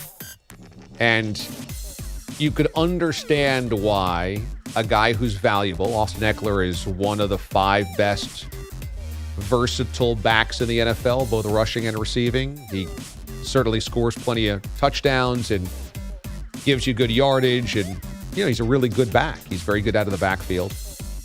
And he's 27. He'll be 28 in May. So this is supposed to be the peak of your earning potential, right in that late 20s zone. And he sees all of this cash being sprayed about in the NFL. This guy gets a $40 million signing bonus, and this guy gets 35, and hell, Lamar Jackson might get $200 million guaranteed. And Austin Eckler's like, I'm one of the 5 best running backs in football. I'm 27, 28 years old. My next contract, I ain't going to get paid. I want to get paid right now. And the problem is that running backs like Eckler simply don't have an equivalent value to their peers. We've talked about this endlessly here on the show, but you think the Chargers don't think they can get 80% of Eckler's production with a 5th-round draft pick? They know they can. They know if they spent a 2nd-round draft pick on Austin Eckler's replacement, they should be able to get 85 to 90% of what Eckler gives them at a fraction of the cost that he wants. And Eckler's got to say these things. I'm going to get you 20 touchdowns. I want to finally get paid. But at the end of the day, it's just not a reality. It's just simply not a reality. It's like if you went to, your Verizon store and they said, okay, your new plan is going to be $350 a month. You'd be like, yeah, I really like my phone, but I'm definitely not going to spend $350 a month because I know I can get this for a third of that somewhere else. It's the same thing with running backs. They're seeing everybody else get all this money, but it's just simply not their value. And Eckler's going to be waiting a long time. There might be a team that gives him more than the Chargers, but it'll never be what he really thinks he's worth. Barkley got franchised. Zeke got cut. Who are the other running backs this year that basically got traded or released? Josh Jacobs got franchised. And then you saw the other backs like Singletary, Montgomery. They all just got moved. Yeah. Devin Singletary got a 1 year, I think, $8 million deal. And the Titans were shopping Henry, couldn't get any biters. Yeah, so there's no good solution for Eckler.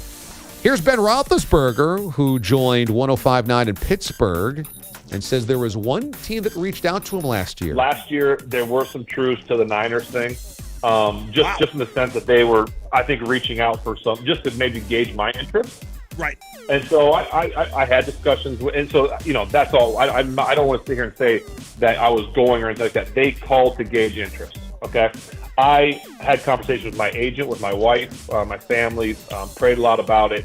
And I'd be lying if I didn't say there wasn't like a small part of me that was intrigued, like, oh man, I could, I could still do it, like prove to people, right, that I could still play. But at the end of the day, I just can't see myself in anything other than black and gold.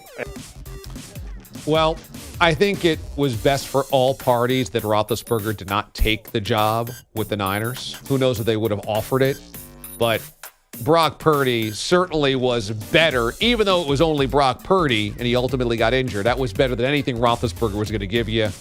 And 3 months or 2 months of Roethlisberger in a Niners uniform at the end of his career or after being retired, knowing he's probably not in game shape these days, I would imagine Roethlisberger is singing that BK song every single Sunday. Have it your way. Whopper, whopper, whopper, whopper, whopper, whopper, whopper, whopper.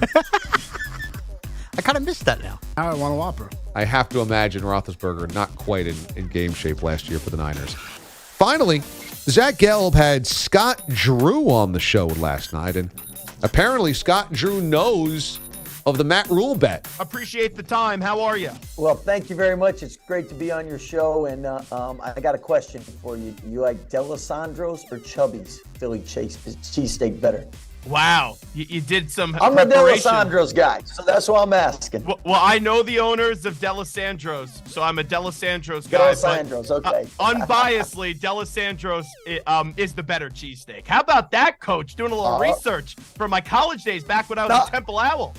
Hey, by the way, what's your best Matt Rule story before we go on? Wow, so you know a lot about me then. My best Matt Rule story. Love Matt Rule. You know what? Probably when I was at a practice of his. He did like these 5:30 a.m. Coach Chaney style type of practices. And Coach, I'll be honest with you, I was probably hungover coming out of my fraternity house, waking up early to go to this practice. And he said to me, you have to watch Hassan Reddick, 58. I had no clue who the heck he was, and now we all know what Hassan Reddick's gone on to do in the NFL. Yep, I can tell you that's impressive you were there for the 5:30 practice. I think I would have showed up a little late after stretching. Well, this is why Scott Drew is a good college basketball coach. Is because even in interview, he's doing research or having his SID do research about the host and not like comfortably or casually weaving it into conversation, but just slamming you over the head with, I know all about you, I'll make you feel important. Wow! I mean, basically, if Scott Drew came on this show, a DA, what's the biggest bass you ever caught? And what was the type of bait you caught it on? I checked out your Instagram. Looks like you're doing some freshwater fishing this summer, huh? A DA, how long would you keep that roast in the smoker? What do you think about the pit barrel smoker that you got? It's like... Tell me about Joe Klecko on New York Access. I mean, really? It wasn't even like casually inserted. It was, before we go any further, what's the best cheesesteak? And give me a Matt Rule story? For a single question on Baylor. Before he even got questioned on Baylor. Unbelievable. Now, Mraz, is it deer or die? I mean, really? So, I mean, this is how college coaches, this is how they gloss the media. This is how they warm up to guys that they think or women that they think might help them in their careers. You know, if you get people on your side talking good about you, it helps you stay employed, helps you get recruits, helps you move up in the industry. It's a slime. It's the ultimate used car salesman trick. You know what? Before we talk about this car, I really like that belt that you have on. Where'd you get that belt? Why do you care about my belt? I just want to know how much the MSRP on this is.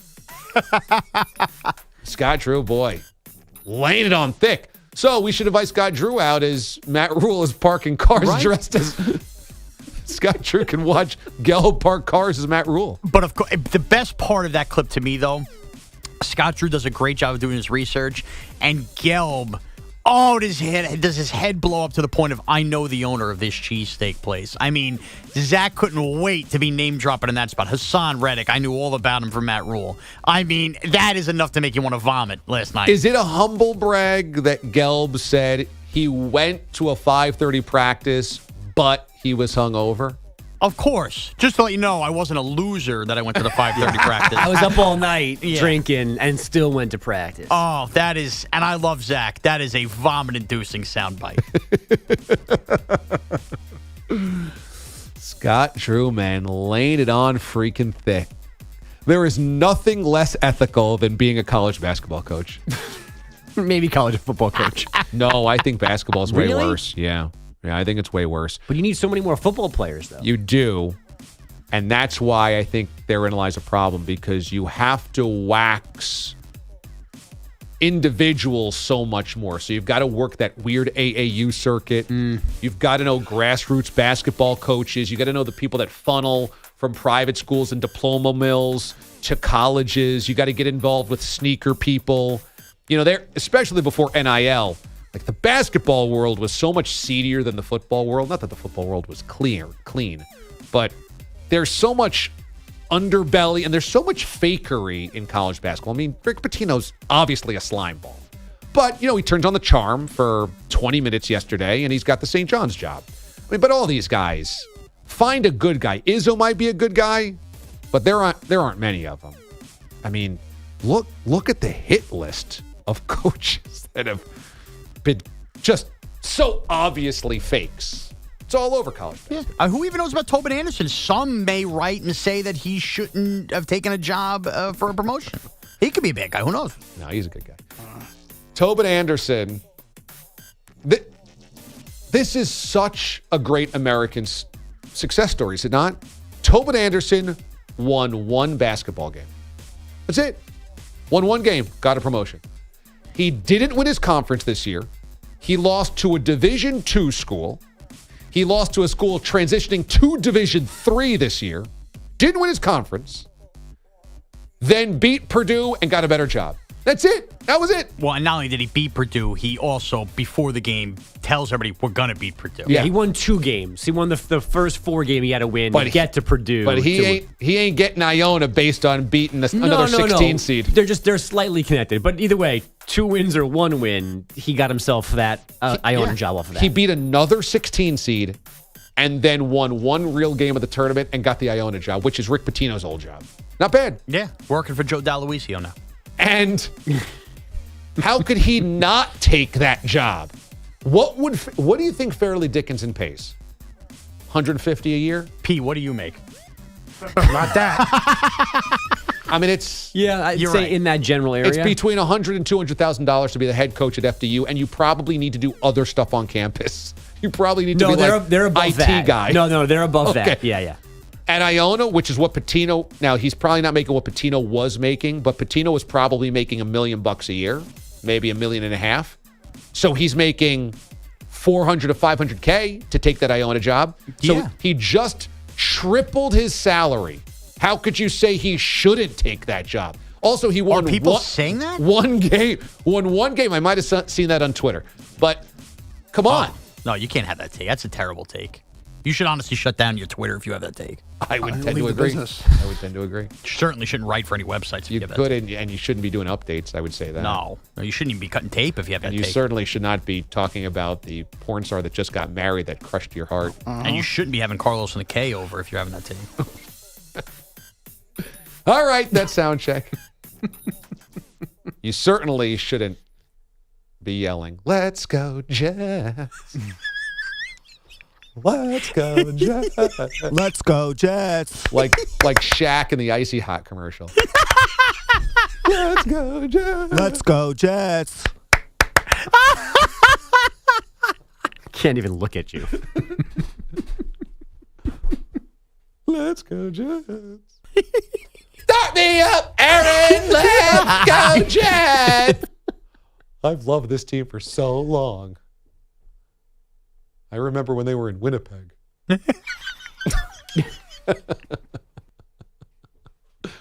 I've always loved the New York Jets, even when they were the Atlanta Thrashers. At least he's got good Tobin Anderson takes. The worst. Standing by with headlines, here is Andrew Bogish. DA, it was the matchup baseball wanted. It was the result that Japan wanted. We've reached the limit. 3-2, 2 outs, top 9. U.S. down a run. Ohtani set. Trout ready. The 3-2 pitch. Trout swings and misses. And Japan wins the 2023 WBC. Mike Farron on MLB Network Radio. Shohei Ohtani punching out Mike Trout on a 3-2 slaughter for a 3-2 win in Miami. It's Japan's third WBC title. Trout, Paul Goldschmidt, Nolan Arenado, hitters 2, 3, and 4 for the U.S. went 2 for 12 with 5 Ks as they failed to win their second consecutive tournament. Now, before all of that, Commissioner Rob Manfred said the tourney would be back 100% in 2026. And as DA mentioned back in hour number 1, he wants more frontline pitchers involved. I didn't see the commission providing the actual data, but he said yesterday that pitching in high leverage situations in March is actually good prep for the regular season. Agree with that? I mean, I don't know what he said it as if he had proof that that's true. It feels Max Scherzer said that's right. not the case. So I guess what you could do is you could have pitchers theoretically start prepping earlier than they would normally, That's so true. they're further along. But I understand why pitchers don't pitch in this. Totally. And I think it's an unavoidable problem. Most of them are going to say no, but I don't know if their fears are valid or not. Like, I don't know if there's any history or anything to tell you that because they were throwing hard in March, it means something bad's about to happen to them. It just feels counterintuitive to think that your arm only has so many bullets in it and that you're using some of those bullets for exhibition games. But there are a lot, like there are Little League rules. Like in the first round, you can only throw 50 pitches, and then I think it's 65, and there's mandatory rest in between. So you are throwing hard, but you're also not throwing 120 pitch complete games against Venezuela in the quarterfinals. But that also suggests that because there's limitations on how many pitches, it speaks to even the rules know you shouldn't be doing too much of this. Right, but are you are you doing just endurance or actually the stress of those pitches? Yeah, you would think that if you have to limit how many times you do an exercise, that the exercise itself is taxing in some way. Either way, he said it like he had something to prove, or he had ways to prove what he was saying, and I didn't see that. So it'd be nice if he's got data that somehow it's safer than people think. Right. Then they should absolutely share it. Yeah, try forcing Max Scherzer to pitch in this Well, tournament. no, they're never going to force anybody to. But if they somehow could tell you that you're safe, maybe a handful of people will change their mind. Right. But it's always going to be okay for you to say no. They're never going to force anybody to play. Totally. We're never going to be in that spot. John Morant returned to Grizzlies practice yesterday. He is scheduled to play tonight against the Rockets. That means he would have missed 9 games for playing with a gun at a Denver nightclub. Live on Instagram, he spent 11 days at a treatment facility in Florida. I was just thinking about all the people around. That's Mark DeRosa. Stand by. I went there for counseling to learn how to, manage stress, cope with stress in, a positive way, instead of, ways I've, tried to deal with it before that, caused me to make, mistakes. And John says the work on handling that stress will continue as he gets back on the floor. The Celtics finished a 6-game roadie with a 132-109 win in Sacramento. Jason Tatum, Jaylen Brown combined for 63. The Thunder got a 101-100 win at the Clippers. Paul George suffering an unspecified right leg injury late in regulation. The Cavs took care of the Nets in Brooklyn, 115-109, and the Wizards lost in Orlando, 122-112, dropping 2.5 games behind the Bulls for 10th in the East. More NIT drama last night. Chucky Hepburn with a tie-breaking 3:55 seconds left. Wisconsin, a 61-58 win at Oregon. And North Texas survived OT at OK State, 65-59. On ice, the Islanders thumped the Leafs 7-2, while the Panthers were losing in Philly 6-3, and the Capitals fell to Columbus 7-6 in overtime. So those Fish Sticks have a 3-point lead on Florida atop the wild card standings. Washington is 5 back of the Panthers for the last spot. Not DA? Fish Sticks. DA, back to you. I like those Fish Sticks uniforms. When we come back here on the show, the passing of an NBA legend. DA, CBS Sports Radio. You're in a 5-minute break.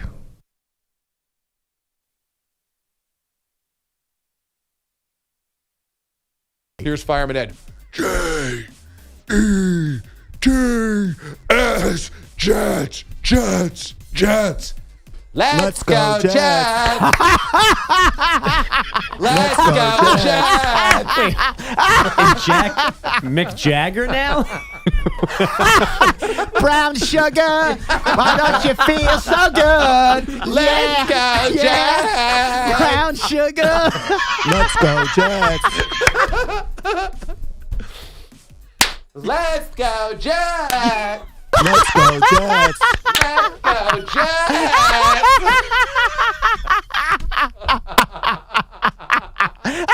Let's go, Jets.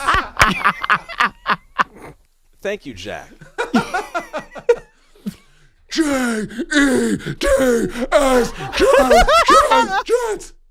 Let's go, Jets. Let's go, Jets.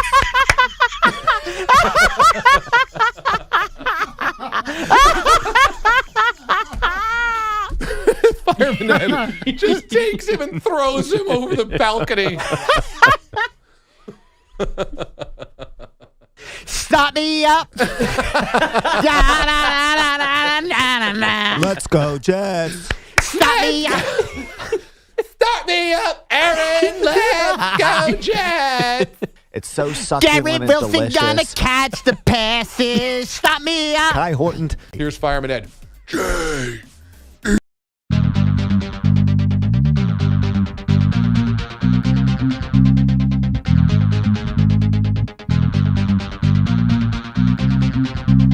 3 minutes remaining.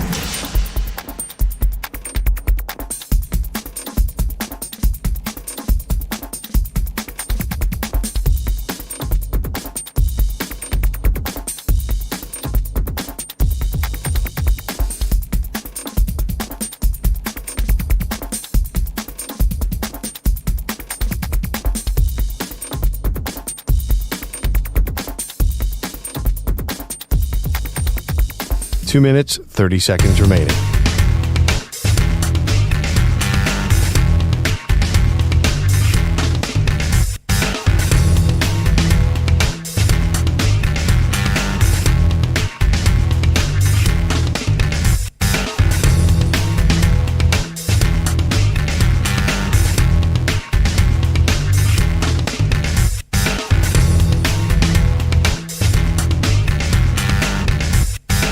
Two minutes remaining.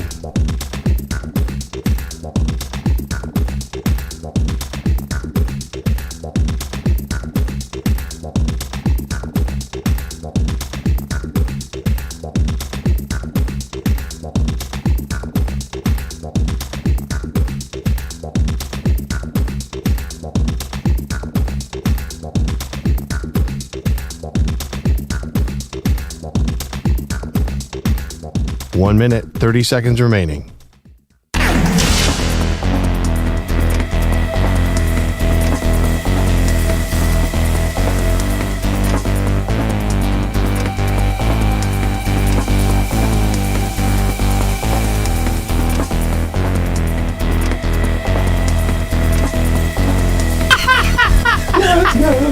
Let's go, Jets.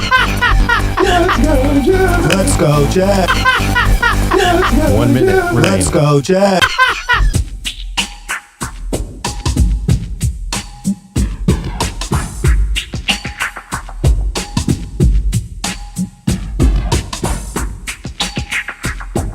$45 seconds remaining.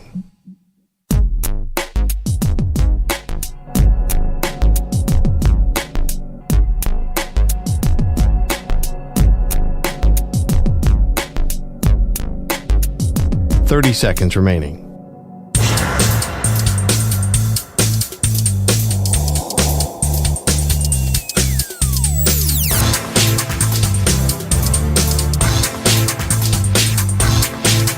$15 seconds.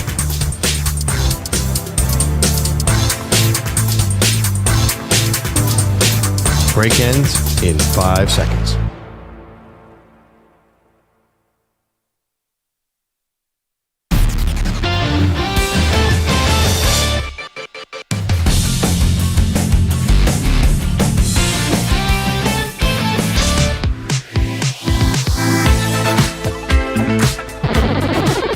Remember that the show is available on your phone. Use the free Odyssey app or the free CBS Sports app and stream us every single day. Also tell your smart speaker to play CBS Sports Radio. At the age of 80 years old, NBA legend Willis Reed passed away yesterday. And I think for a younger generation, you hear Willis Reed and you just think the Willis Reed game. And Willis Reed became synonymous with playing hurt, inspiring your team by playing hurt.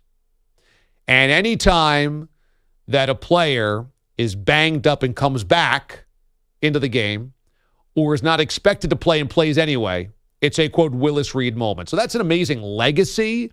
Even for people that have no idea who Willis Reed is, that just is shorthand for a courageous moment coming back from injury. But Willis Reed was so much more than that. And look, he even was before my time. You know, I didn't watch the NBA of the 70s or certainly the 60s. I grew up with the NBA of the 80s. But Willis Reed's career is just so much more than just that one game. That one game is his pinnacle because he's not expected to play Game 7 against the Lakers. The Knicks have never won an NBA championship. It's at Madison Square Garden. It's this beloved team with Walt Clyde Frazier and Bill Bradley and Dave DeBusschere and Phil Jackson, and Willis Reed is the heart and soul, the captain of the team. They don't think he's going to play. He comes out of the tunnel. MSG explodes. They can't believe he's actually going to play. He comes out. He hits 2 jumpers, 4 points. That's all he scores the entire night, but it energized the Knicks so much that it's a runaway blowout victory. And that's the first championship ever for the Knicks, and he's also the captain when they win in 73 as well. They're only 2 championships in NBA history. But Willis Reed played for 10 years. His first 7 seasons, starting his rookie year, he was an all-star. He was also the league MVP in 1970 when his team won the NBA Finals. So, league MVP and the reason that the Knicks win the NBA championship and 7 straight All-Star games. And during his prime in those 7 years, he played a minimum of 40 minutes a game at a grueling center position when it was really physical. You think the NBA of the 90s was physical, the NBA of the 60s and 70s was wrestling. And this guy was tangling with Lou Alcindor, was tangling with Wilt, Wes Unseld. I mean, the bigs, the Tyrannosaurus Rexes of NBA history, and averaged 21 and 14 on a team where it was all ball movement and everybody shared the rock. So he was just a great player. He had a great career, but always remembered for the, quote, Willis Reed moment. And he was always a dignified, well-respected veteran of the game. He was part of the NBA's 50th anniversary team, the NBA's 75th anniversary team. Always signed autographs for everybody, always was a great ambassador for the game, friendly, kind. He was an executive for a long time. He's one of the titans of the sport. So, Willis Reed, R.I.P. When we return, we'll talk March Madness. Steve Lapis, CBS Sports, will join us next on the Sweet 16. DA, CBS Sports Radio.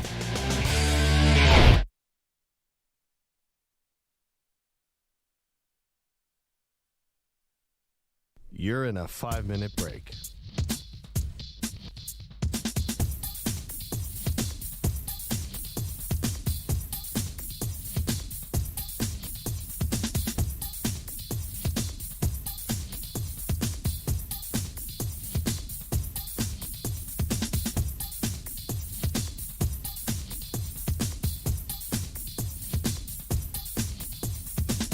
4 minutes, 30 seconds remaining. Let's do it.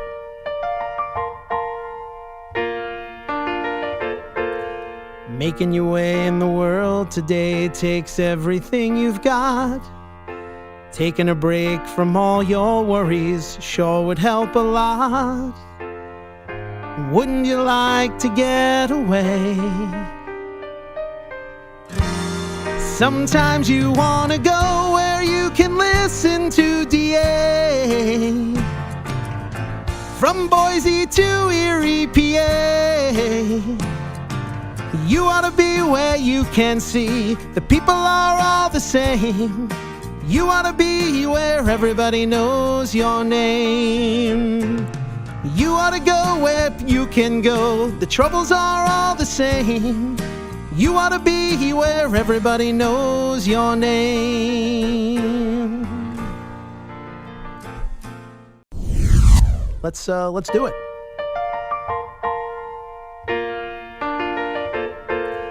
Making your way in the world today takes everything you've got.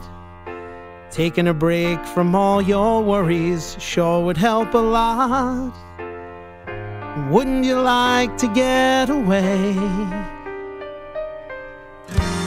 Sometimes you want to go where you can listen to DA. From Boise to Erie, PA. You ought to be where you can see the people are all the same. You ought to be where everybody knows your name. You ought to go where you can go. The troubles are all the same. You ought to be where everybody knows your name.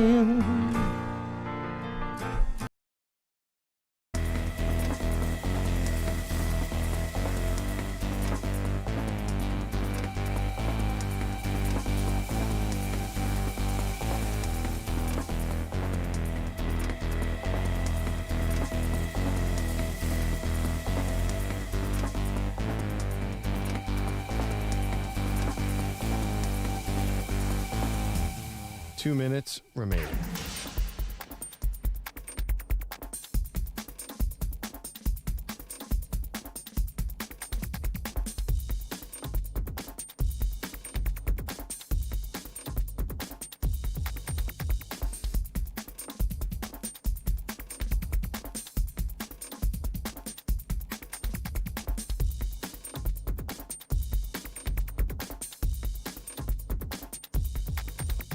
One minute, 30 seconds remaining.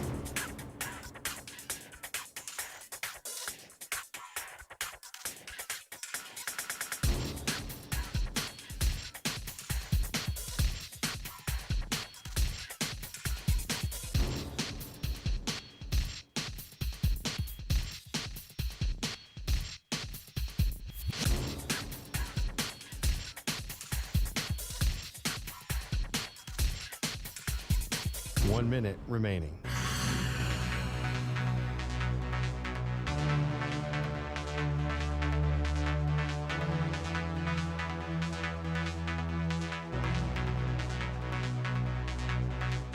Forty-five seconds remaining.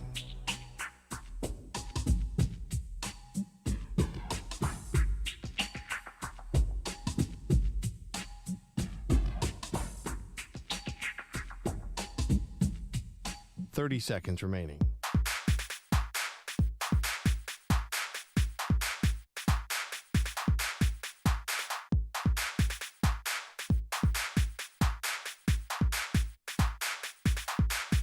Fifteen seconds.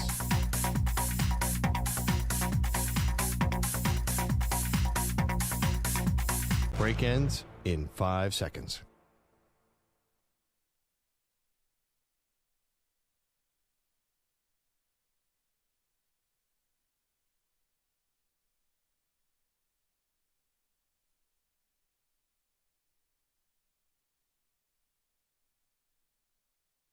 CBS Sports Radio. Live from CBS Radio Studios in New York City, it's the DA Show with your host, Damon Amendolara, featuring producer Mraz and the musical sounds of the Zap Zap Orchestra. Now, ladies and gentlemen, here's DA. And happy Wednesday to you, everybody.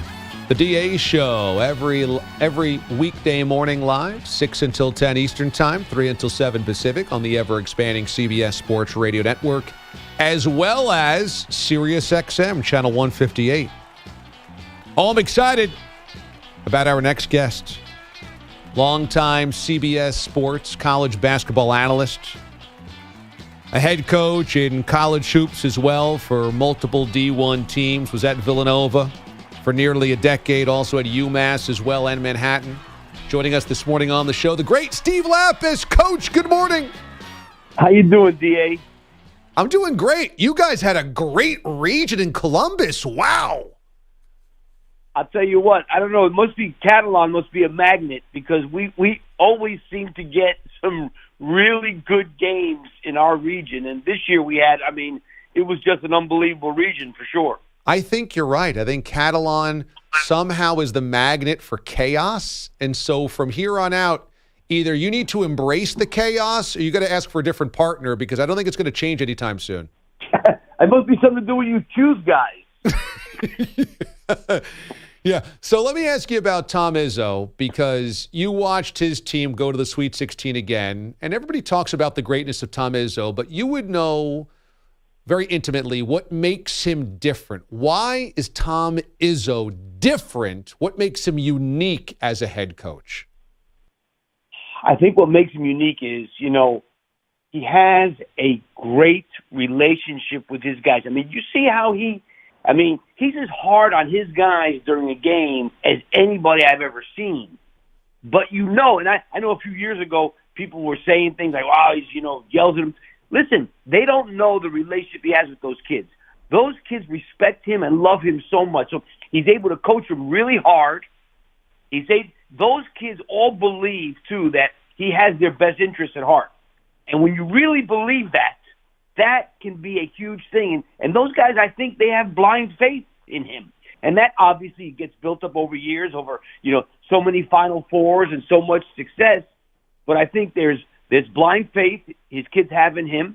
And I also think he understands, especially in the NCAA tournament, he's 23-7 in one-day preps.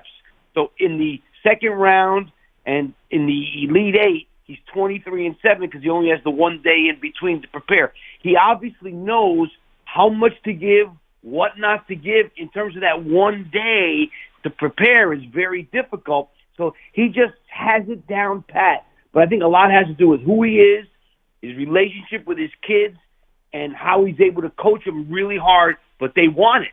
And I think that makes a difference. That last part is so interesting and so important to hear, because you're right. He was caught in the crosshairs a couple of years ago. Is he coaching too hard? Is it outdated? Are you allowed to yell at kids anymore? But that feels to me like it's misguided, because it's not like Tom Izzo is just a tyrant. It's that there are moments that he's really coaching really hard. And my guess is there's some of these kids that desire that. It's not like everybody in the world suddenly doesn't want to be coached hard or doesn't want the very best drawn out of them. There's probably a market for guys like Tom Izzo that still can do that without just being a heartless tyrant, right? Does he have a lot of people transfer out of his program? Right. You know what I mean? That tells you right there. And I think the kids that go there, they know where they're going and they know what they're getting, and he tells them. But like I said, people look at, people who watch a game, they just look at one thing, what he's doing during the game. They don't know the background relationships that he already has with these guys. If I yell at my son, well, now he's a grown man. If I yelled at my son when he was a kid, he's not going to love me because I yell at him? No, he knows I'm trying the best for him. His guys are the same way. FAU makes it through the Sweet 16. They'll face off against Tennessee in a 4-9 matchup of the Sweet 16 tomorrow night. What did you see from FAU? Do they stand a chance against the Vols? Well, they absolutely stand a chance because this team can score. And what they're going to do is they're going to put 4 guys out. They play 9 guys like equal between 17 and 27 minutes. Nobody plays more than 27 minutes. Nobody plays less than 17 of those 9 guys. They always will have 1 big guy out there. They've got 2 big guys who rotate playing the center spot. And the kid Rosado played very well offensively. I was surprised how well he played over this past weekend. And they're going to surround one of those big guys with 4 guys that can shoot. So they play 9. 7 can shoot, dribble, and pass. And the other 2 guys are big guys that play inside. They're going to surround the three-point line. So there's going to be some tough matchups for Tennessee because they're going to have guys like Kamwa and Idu and guys like that have to go chase somebody outside the three-point line. Not going to be so easy. And as we know, Tennessee has had trouble scoring at times. And they're going to guard a team that's undersized. But you know what? I think size is so overrated now. You know, people always ask about, they got big guys. Like people that don't really know the game will ask me, hey, do they have any big guys? Yeah, that's how it was years ago. Right now, you don't need big guys. You need guys that can shoot. And this FAU team has guys that can shoot. Steve Lapis joins us, CBS Sports, and to that point, that's exactly how FDU knocks off Purdue, right? You don't need big guys. You need a bunch of good guard play and smaller guys that can shoot, and FDU got that night. Yeah, and you know what? That's what I asked Tom Izzo. I said, Tom, just tell me from your perspective, what is it that creates success in the NCAA tournament? He said, defense number 1 and guard play number 2. And so you look at what FDU did, and they absolutely had great guard play for the whole weekend. I mean, they easily could have beaten Florida Atlantic. I think they ran out a little gas at the end of the game, but, and they're 2, and the other thing is experienced guards. Those 2 kids, they were Division II players, but they were in their 5th year, and they took those 2 freshmen from Purdue, and they just, ate them up. And that was the key to the game. And people wondered all year, is this going to be the Achilles heel for Purdue, the fact they have these 2 freshman guards who are good players, but are they going to be able to do it in crunch time when the pressure's on? And I guess that proved that they were not able to do it. The Must Bus is trucking along in Arkansas, and as a 8 seed, they'll take on the 4 seed UConn Huskies. Have you ever thought about tearing off your shirt after a win and running into the stands like Eric Musselman? Let me tell you something. I don't want to take my shirt off at the beach, let alone on national TV, stand on the floor. Are you kidding me? I'm telling you, I don't take my hey, look, Eric is a great coach, and he's obviously a very emotional guy, which is great. I'm not a big fan of taking your shirt off. I mean, I see the players do it some, which I get that. They're kids. You know what I mean? And plus, Eric's in pretty good shape. I'll give him that. But bottom line is, I'm not a big fan of, taking the shirt. But he's a great coach, and he's done a great job, especially in the tournament. And they're dangerous. They're dangerous because they're talented.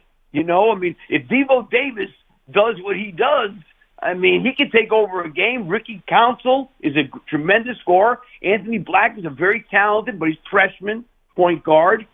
And the 2, Mitchell brothers are very tough inside. So, they're physical guys. They don't really score a lot, but they can make things hard on Adama Sanogo. But I think that's going to be a very good game. I think so, too. And I don't know how much other basketball you got to watch outside of your region over the weekend, but Ricky Council is one of those types of March Madness guys that you have to have on your team to win a championship. Gritty, makes plays at the end of game, kind of fearless. Those are the guys with the DNA to help you win championships, right? Yeah, well, see, the thing about it is they have 2 guys. When you think of Ricky Council and Devo Davis, they have 2 guys there that can create their own shot. And, when you get in the NCAA tournament, everybody knows what you're running in terms of plays. So it comes down to 10 seconds on the shot clock, who can make a play and who can't. Those 2 guys can make a play on their own. UConn doesn't really, they have the big guy to throw the ball to at the end, no question. They don't really have the guys, I think, that can create their own off the dribble when the shot clock is winding down. And the thing about Arkansas is they have 2 guys that can do that. So that's what makes them dangerous. And, Ricky Council is an older guy, transferred from Wichita State, and he is as good a one-on-one player as you're going to find. Steve Lapis is our guest from CBS Sports. Other side of the bracket of the Midwest, Houston and Miami, the 1-5 matchup is Friday night. Houston looked touch and go against Northern Kentucky in the 116 to open up the tournament. But, of course, Sasser was injured, and they took him out of the game for the second half. We get to Auburn, and Auburn can't shoot a lick in the second half, and Houston kind of pulls away. Do you think that the Cougars kind of found what it took again once they got to game number 2, and that they're dangerous en route to Houston, where they would potentially play a Final Four in their own hometown? Yeah, I mean, I think that, you get by that first game, and whether there's some nerves or, you kind of get into the feel of the tournament, I think they're into the feel of the tournament now. And having Sasser healthy, which obviously is, he had 22 points in that game against Auburn, that makes a huge difference. They are great defensively. They have 3 really good guards on the perimeter. They have a potential star in Jarris Walker, who on any given day can go completely off. And defensively, they're as good as it gets. So I think Miami is going to have trouble on the glass, even though Miami really did offensive rebound very well the other day in their game against Indiana. I think they're going to have a lot of trouble on the glass, and I think these perimeter defenders for Houston are really good. I think it's a karma that Houston's going to make it to the Final Four in Houston. Hey, finally, the 2-3 matchup tomorrow night, UCLA-Gonzaga. This one should be amazing. How do you handicap this game between the Zags and the Bruins? It's a great one. Obviously, you feel bad for UCLA that Jalen Clark, who's such an important player for them, is not playing. One thing about Drew Timme, you've got a guy like him. I saw last year we had him against Memphis in the second round. Had a terrible first half. Scored like 24 in the second half. This is a guy who is confident, can get it done down low, can make the 15-footers, even made an occasional 3, and he is capable of taking over a game. There's no doubt that UCLA is a great defensive team. I think they're losing Jalen Clark hasn't hurt them so far. I think this is a game that hurts them. And Gonzaga has functioned under the radar this year, and I think that has really helped them. And Julian Strother is a terrific three-point shooter. I think he's a pro. I think that this Gonzaga team has the potential to get to the Final Four again. And like I said, in a way that they haven't before, in that everybody's had, they've been scrutinized the last couple of years, every game from the beginning of the year. This year they kind of went under the radar. I think it helps them. Yeah, I think you're right. Steve Lapis, CBS Sports, joins us here on the show. I'm going to send you a T-shirt that says, FDU, believe it! Let me tell you something. Your man, Andrew Catalon, in a short period of time, because he's a young guy, has had more iconic calls that people are making T-shirts out of. I know. Not only that, we still are waiting for our T-shirt from the cheerleader thing last year. So we better get one for FDU, believe it, too. Yeah, we should just start a business where every time Catalan has a final call, we'll print the T-shirt and make some cash on it. Well, D.A., you're going to laugh. The one thing that Andrew told me years ago, the first NCAA tournament we did together, I don't know if you remember it, we had Georgia State was playing Baylor. Oh, yeah. And Ron Hunter was on the scooter with one leg. Yeah. Okay. So there was obviously a huge shot. His son made that huge shot from deep at the end of the game to win the game. And I almost said something. And after the game, Catalan said, hey, just one thing I want. I said, what's that? Don't mess up my call. Let me tell you something. I say it every year. I told him the year before the tournament, I said, Andrew, I promise I won't mess up your call. It makes you a great color man right there. Steve Lapis, CBS Sports. Coach, it's always great to catch up, man. Thank you so much. Thanks, D.A. All right. See ya. Steve Lapis, our guest this morning on the show. We just had Andrew Catalan yesterday on the program. He had the play-by-play call of FDU over Purdue. He had the play-by-play call last year, that crew, when the cheerleader, the ball was stuck above the hoop, and they had to put the cheerleader, I think, was on somebody's shoulders, and then she got up with the broom handle and poked the basketball out. And, yeah, they had the Hunter game for Georgia State where he's on that scooter because he tore his ACL, remember, coach of Georgia State? That's right. And he falls off the stool on the big shot, from his son. I think his son hit that shot. That's right. So those have all been their moments, that same crew, Catalan and Lapis. And It's incredible. Yeah, it is incredible. And so that's when he's joking like, yeah, your man Andrew Catalon just is a magnet for these moments. It's incredible how many they've had. And didn't they have the regular season Juwan Howard fight? Yes, they had the Juwan Howard slap. That's right. They yes. had the Juwan Howard slap. So Catalan and I actually went to college together, and we were the same year, and we were at the student radio station at Syracuse together, and I was sports director. He was assistant sports director, so we would make assignments up, and we would do play-by-play games together. And he's going into our Student Radio Hall of Fame next month. So I'll be going up to Cuse for that, and that's going to be amazing. So very excited to see him honored and awarded. And, you know, people ask me all the time, like, how do you feel? And I say, well, I feel pretty old that we're now of the age where we start going into the halls of fame of places. But Pete had this happen a couple of years ago. How many years ago did you get into your alma mater's Hall of Fame? 2019. 2019. And that was 12 years after graduation. Got to make you feel old. Suddenly you're old enough to be on the wall. Well, I feel old now. You know, now I run that station as well. So when I see the students coming in, they're saying, "Oh, we're going to celebrate my 21st birthday." I do the age comparison, how I'm 18 years older than them. Well, yeah. Now college kids were born in the 2000s. Yeah, unbelievable. Well into the 2000s. Yeah, so That's I feel kind old of too. crazy. Yeah, college graduates are born in the 2000s. Right, 23 years, yeah. So when you have kids at that student radio station, do they know you're in the Hall of Fame?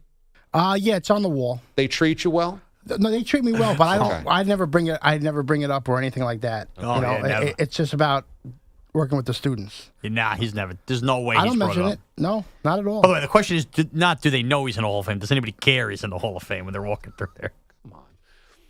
Are you in your alma mater's Hall of Fame? They'd have to have one first.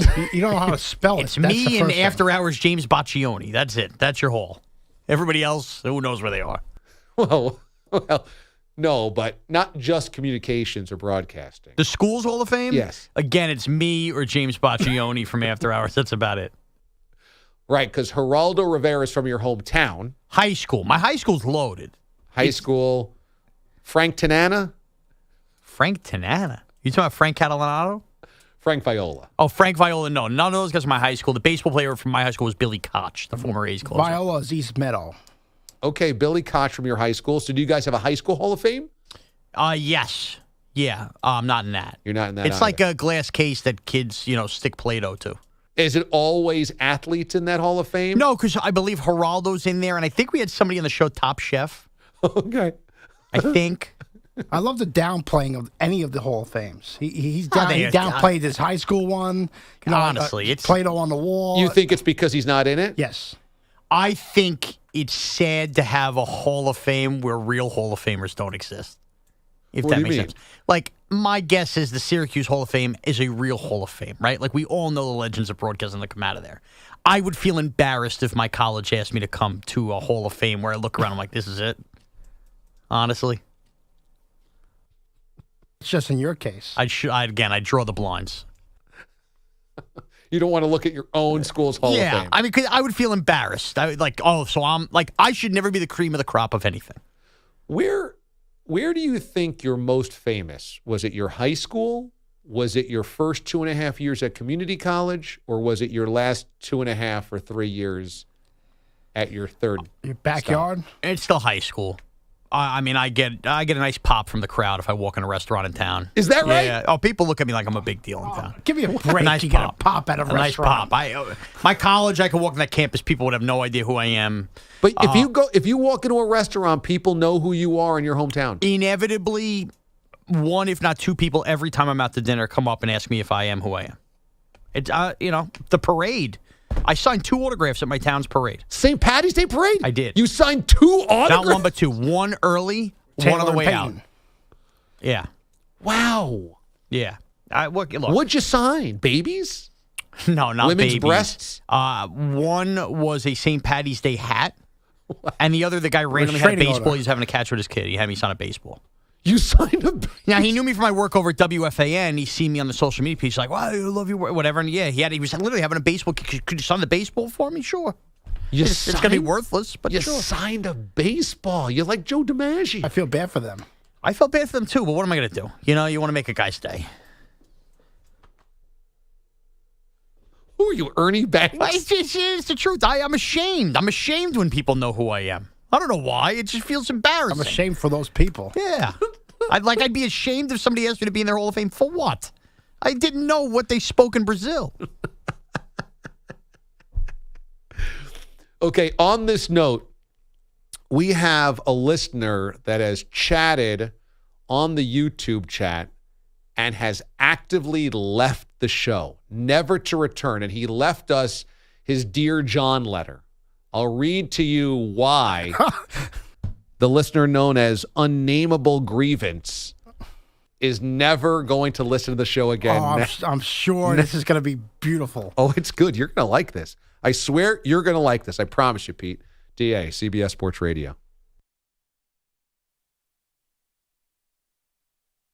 You're in a 5-minute break.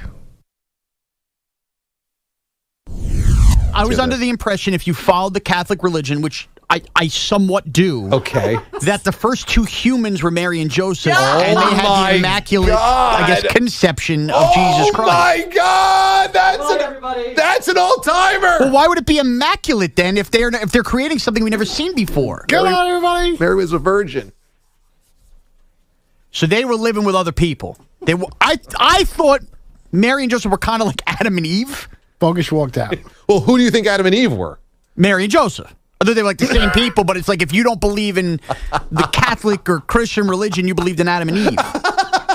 Which I see now I am terribly wrong, apparently. This is the way I've lived my life, which is why Christmas is a big deal. Because Jesus was born to the first humans on earth. Yes. So here comes Santa Claus, here comes Santa Claus. But I guess that's point, because then where did the three wise men come from? That's with a the fair gifts. question. I never thought about that. And That's who built the manger? That's a fair Moses. question as well. Everything's coming to me now in real time, and it's unfair that I have a microphone on. Some of the things have gaps. This is preposterous. This is the dumbest thing you've ever said.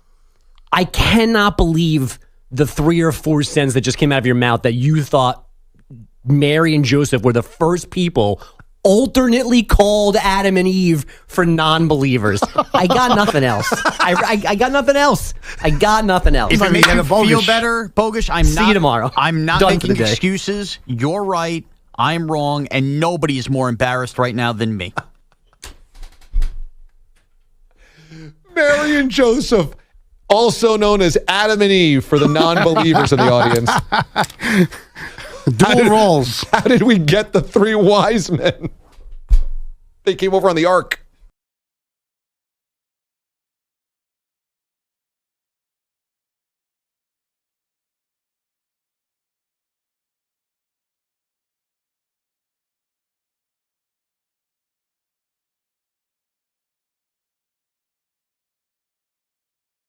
Remaining.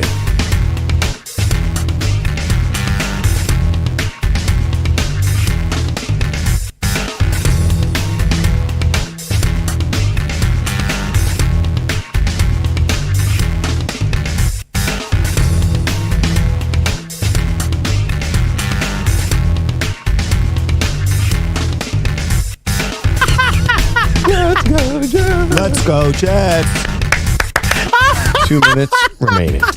Can't even look at you. Let's go, Jets.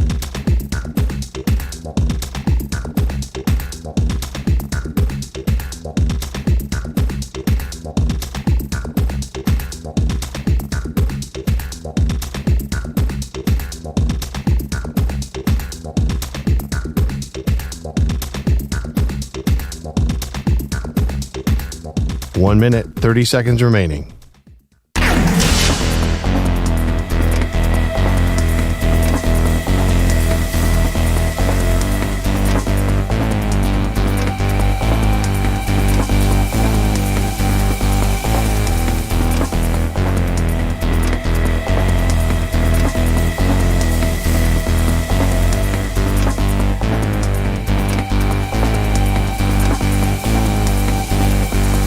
One minute remaining.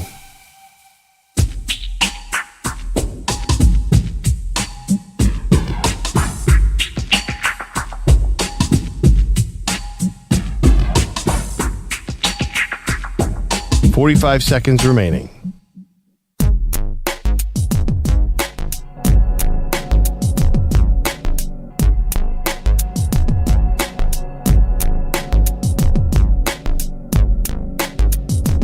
Seconds remaining.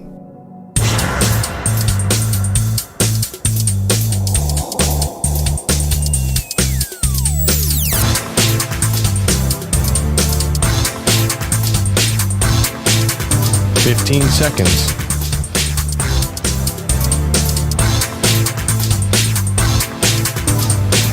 Break ends in 5 seconds.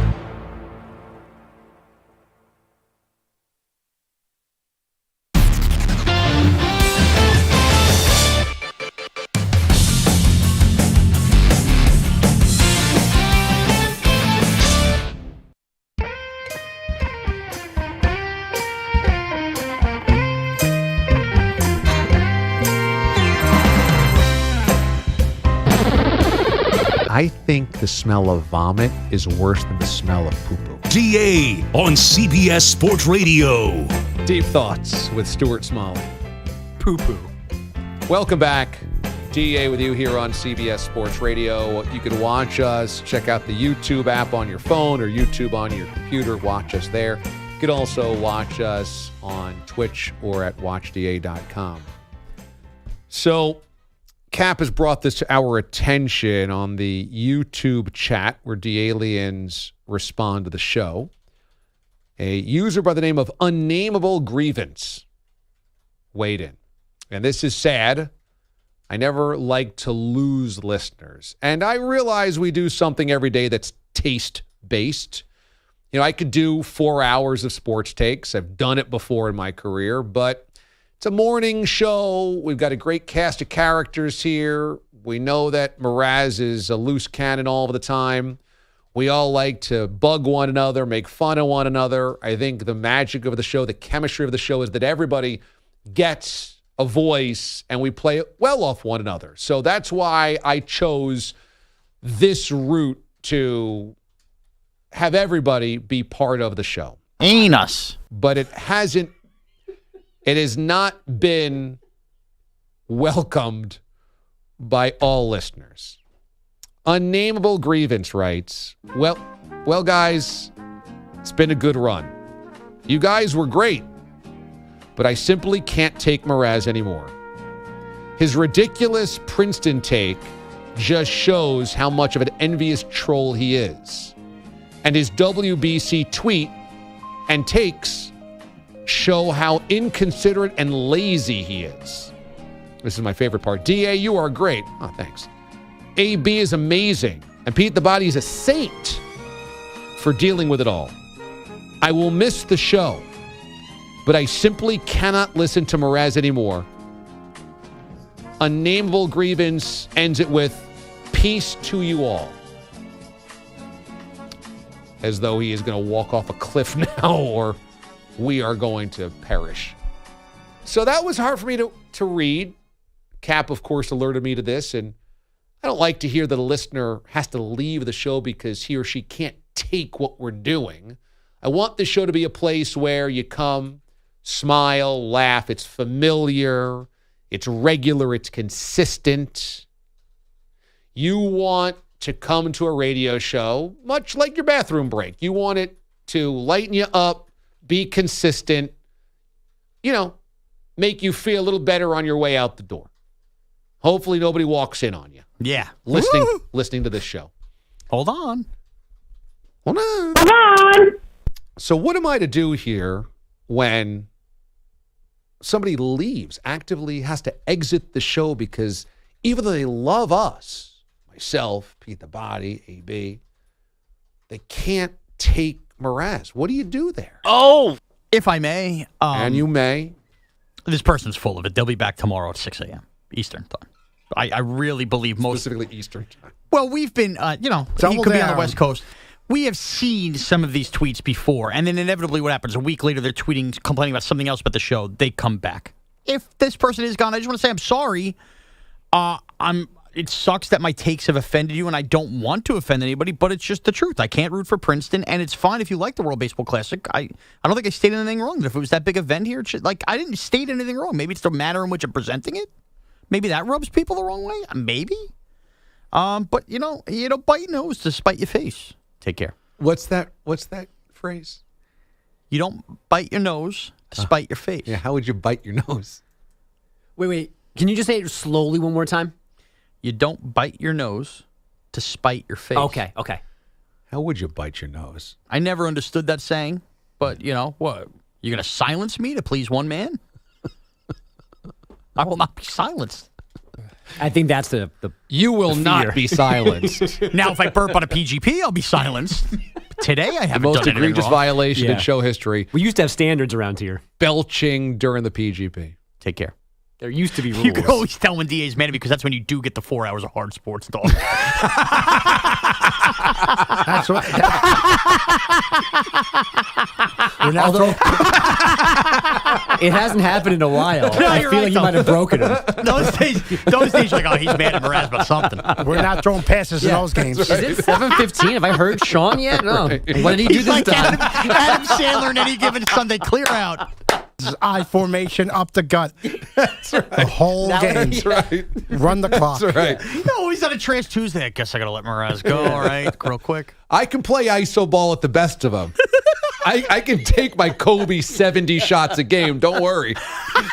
But now it's more like Waterloo on the air. Sean's an idiot. And you just sit back. Why does DA suddenly care about the Carolina Panthers O-line? Yeah. Sean, say something dumb. College basketball without the shot clock.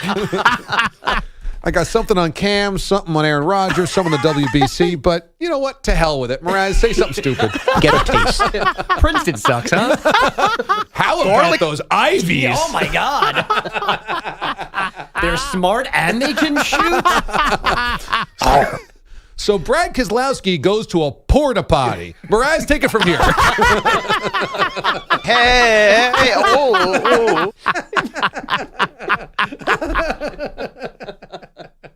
Any prison camps around here? We got a whole basketball team from Jersey that should go somewhere. I am fat. Oh, it's so true. I don't know. Yeah, I don't know. I feel like the show has devolved in many ways, but it's a good laugh. What can I say? I love smelling those balls. I feel like it's a good laugh every day.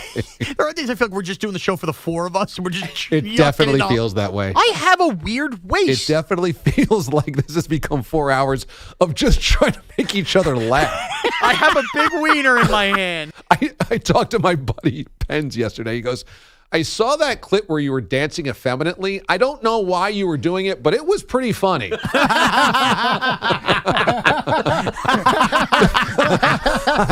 I said, well, there's this guy, Jackster, and he goes, oh, yeah, no, I got the joke then. That's all you needed? I was like, and the Jets, and no, I got it. Start me up, Aaron, let's go, Jets. Oh, but let's not lose sight of the fact that today we went off the rails, not really because of Sean, because of our boss. Yeah. If he doesn't walk in and gloss Sean for the tweet, I don't think there's any real, especially not in the opening segment, are there fireworks. No. So if it's anybody's fault today, the other 364 on us. Today's on him. I feel like your innocence slipping away. This is also a case where 5 years ago, the A might have reprimanded me for such a tweet, and today the boss. The floor is yours.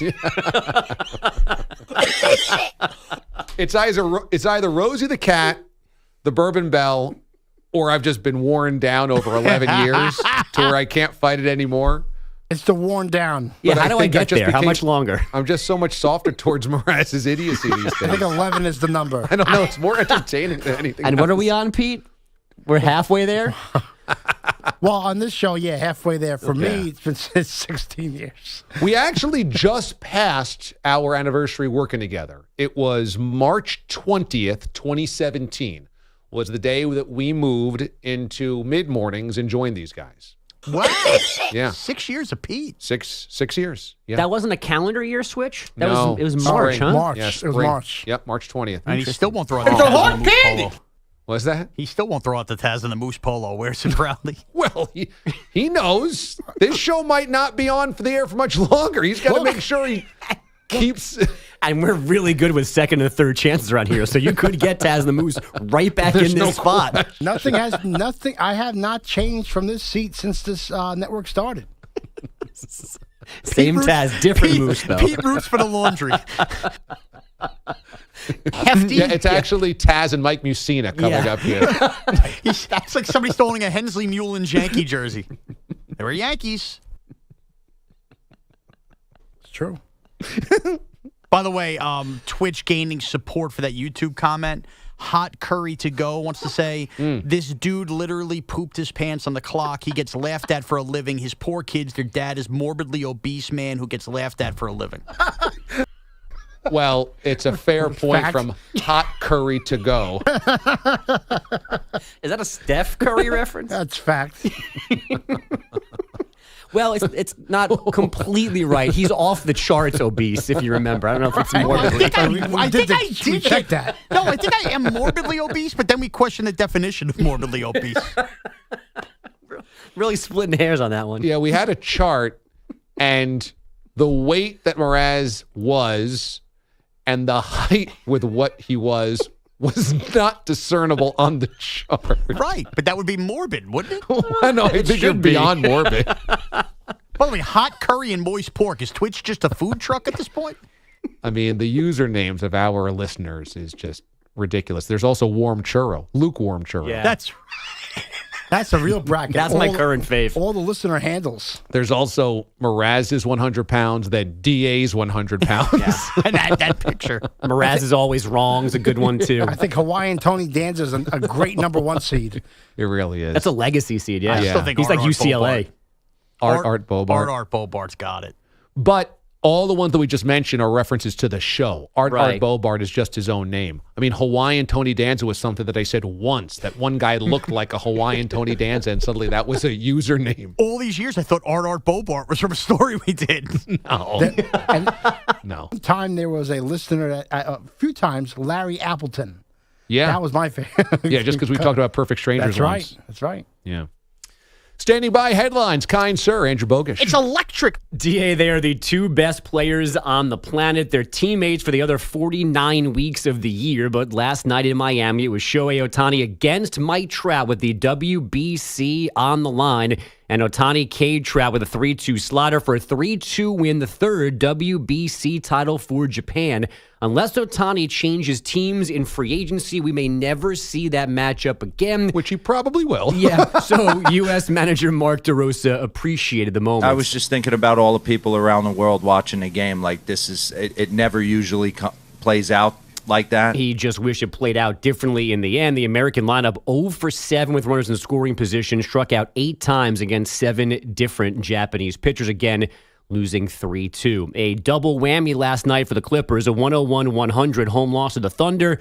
And more importantly, this happened late in the fourth. SGA drives left, bends off, step back 18-footer, short. And George with a good rebound. Oh, George just goes down hard. A foul's going to be called. George just got undercut, and he's in pain. Noah Eagle on Clippers radio. George and Lou Dort colliding, landing from that rebound. George's right knee bending awkwardly. He was helped from the floor, then carted out of the arena. Ty Lue admits the injury did not look good live. I didn't even know it looked like that until Dante just showed me, so I didn't even know. Damn you, Dante. George undergoing a full evaluation today. The Thunder win, by the way, has them 7th in the West this morning. The Kings are a game and a half behind the Grizz for second after a 132-109 home loss to the Celtics. Sacramento dropping back-to-back games for the first time since early February. Donovan Mitchell scored 31 in the Cavs' 115-109 win in Brooklyn, and the Pelicans thumped the Spurs 119-84 to climb a half game behind the Jazz for 10th in the West. 2 more 1 seeds died last night. These from the men's NIT. Wisconsin went to Oregon and won 61-58. North Texas, the Mean Green, put down Oklahoma State in Stillwater 65-59 in overtime. One NFL note from yesterday, the Cowboys adding former Bucs running back Ronald Jones a week after divorcing Ezekiel Elliott. Friend of the show, Tobin Anderson, may be incorrectly cashing in on that Purdue upset, replacing Rick Pitino at Iona. And Bobby Hurley is reportedly signing a 2-year extension through 25-26 at Arizona State. And finally, can I interest you in some overtime ending, man, Yes. with a little live Canadian bacon at the end of the call? Here come the Kraken. This is Larson. Right circle, walks in, scores! Adam Larson, the game on his stick, down the right side, and the Kraken survive the Dallas push. They get the extra point, 5-4 in Big D. Adam with the larceny in Dallas. Is that Mike Pacheco on Kraken Radio? Yeah. That's a Canadian bacon line. Wow, they're Excellent listening line. to the bacon in Seattle. And we're on in Seattle. Yeah. They're doing it better. As Boyle-like, you're right, Pete. Adam Larson, the winner, 5-4 for Seattle in Dallas. And now we get started.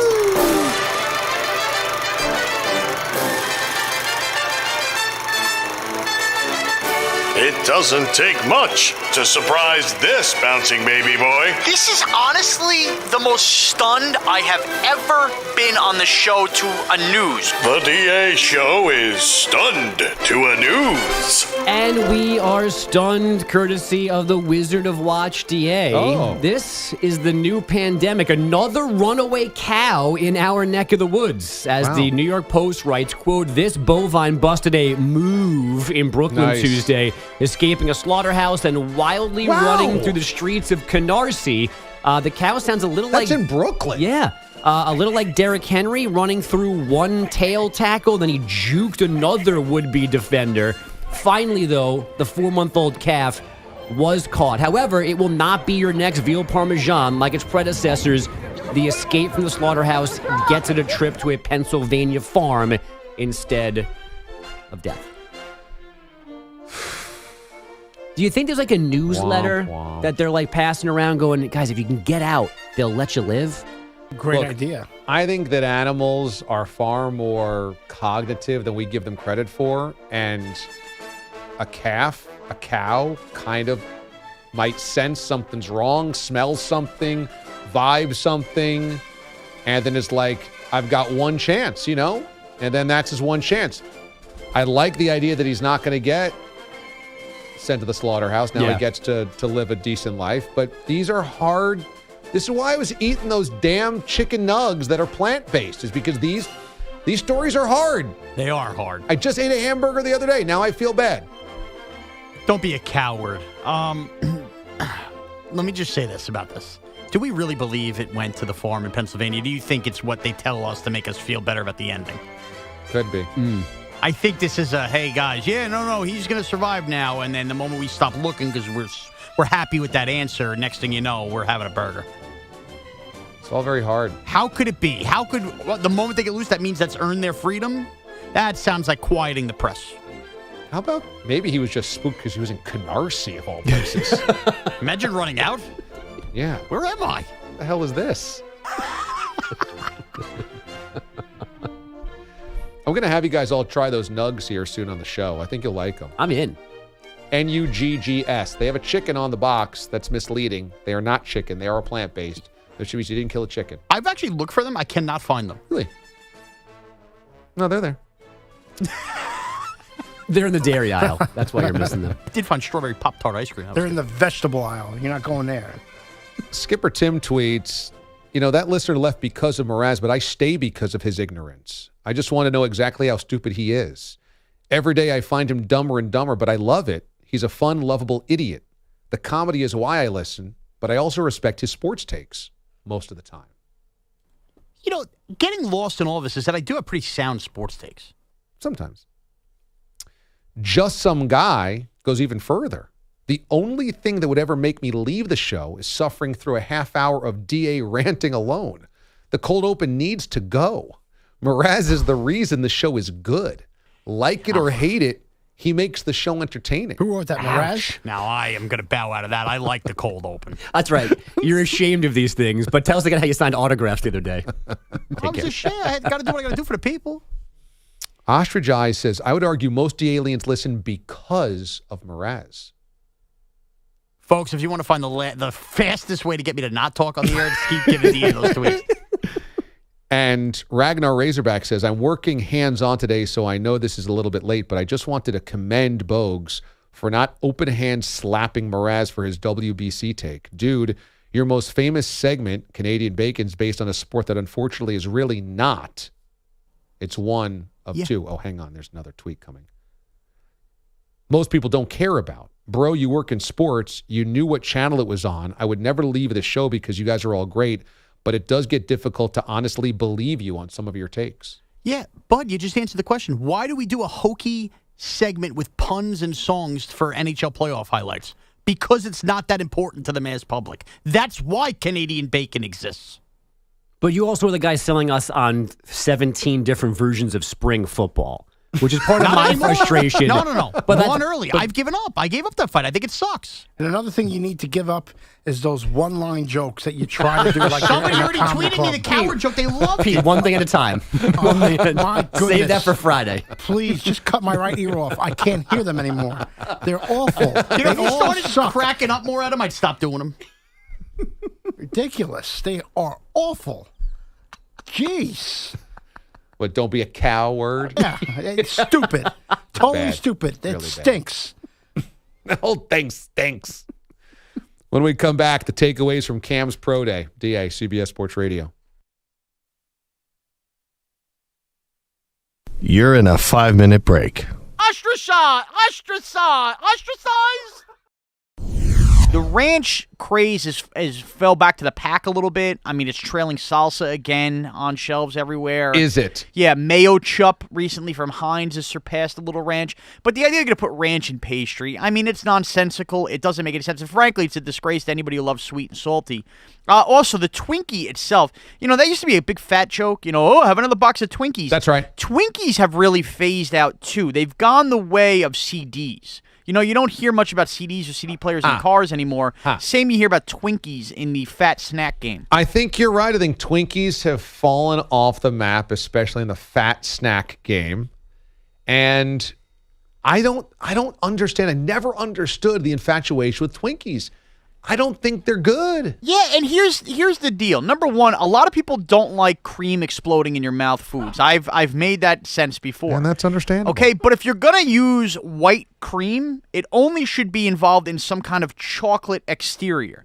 The Devil Dog works well. Sure. The Yodel, the That's Ring right. Ding. Yes. I may not love all those treats, but they work. Why? Because you have the cream and you have the chocolate. That's right. You're doing some kind of bland golden cake pastry with It's a sponge with vanilla cake. cream. It doesn't make any sense. Gross. No, I need like some kind of colorful sprinkle. Make it more of a funfetti look or something like that. Sponge golden cake with white cream squirting out. That's not what anybody wants in their snack. Not what I want in my mouth. I'll tell you that much. Couldn't agree more. No. Let me ask you, though, how do you have the metric that the specific year that ranch peaked was 2014? That seems very specific. Well, that was the year that Wendy's made it very available as a side to their French fries. I see. Okay. And it went 3 minutes remaining.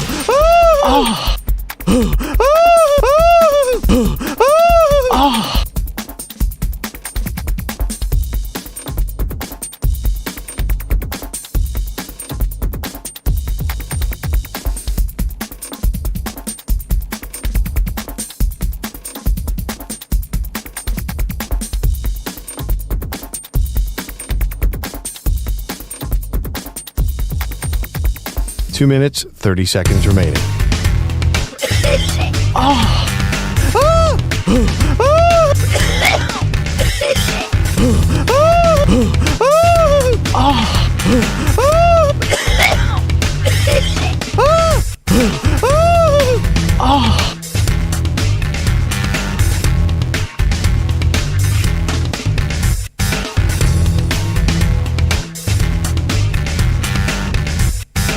Two minutes remaining. Just waiting for the drip. Meow. Meow, meow. Meow, meow, meow, meow. Ah. Let's go, Jets. Let's go, Jets. Can't even look at you. He's hurt regular again? season. Oh, wait, who is this? Durant. Thanks for listening, guys. Fourth time you mentioned it. 4 to 6 weeks.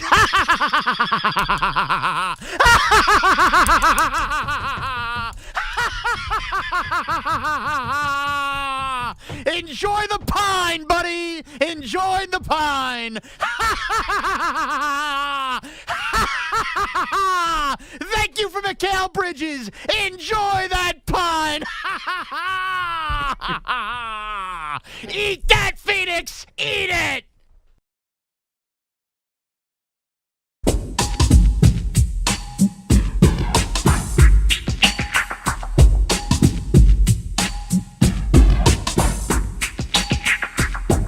$45 seconds remaining.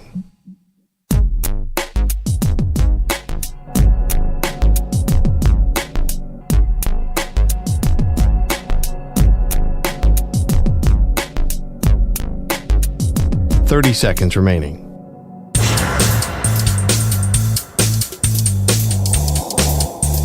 The show is in podcast form. The best of the show with a full 4 hours always available. Check it out. The DA Show on your favorite podcast platform. Cam Newton threw at Auburn's Pro Day yesterday, threw to his brother. Well, the first thing is that Cam Newton is delusional about his place in the quarterbacking ecosystem if he wants to be a starting quarterback in the NFL. That ship has come and gone. This is now multiple times. He did not play at all last season. He has no job through free agency this year. I think it would take a cataclysmic series of events for an NFL team to want to bring in 34-year-old Cam Newton this upcoming season as a starting quarterback in the NFL. Now, if yesterday was simply about showing that he still has physical gifts, that's one thing. But what Cam really needs to do is make it publicly known that he is willing to be a mentor. Because when you're willing to do that, you get jobs. Andy Dalton has a job. The McCown brothers always had jobs. Chase Daniel has a job. What you have to be is willing to not have the spotlight on you, willing to be a teacher, a mentor. Alex Smith was always going to have a job. So that's a big thing for Cam, although I will also say this in defense of Cam. Matt Rule told this to Bussin' with the Boys, and I think it was played out in New England as well when Belichick brought him in and kept him there until Mac Jones got the job, that I think Cam behind the scenes does put in a lot of work. I think Cam behind the scenes does care about the job. He is not a guy that just frivolously shows up when the doors open and, leaves it as soon as practice is over. I think he does put in work. The issue is that, A, his skill set has diminished, and his greatest strength was always his skill. It was always he was big and strong and fast and strong and big and fast. And when you're 34 years old and you're not strong and fast anymore, you don't jump higher, then, your value is incredibly diminished. And then add to that, okay, the role would be break glass in case of emergency, but you've got to be, for the other 99% of the time, a mentor, a tutor, a guy behind the scenes. Can you do it? And he can't do it. There's not an asset there. When we come back here on the program, Lamar Jackson may have already punted on his original desires from the Ravens. Does this make it more likely he goes back to Baltimore? We'll talk about it next.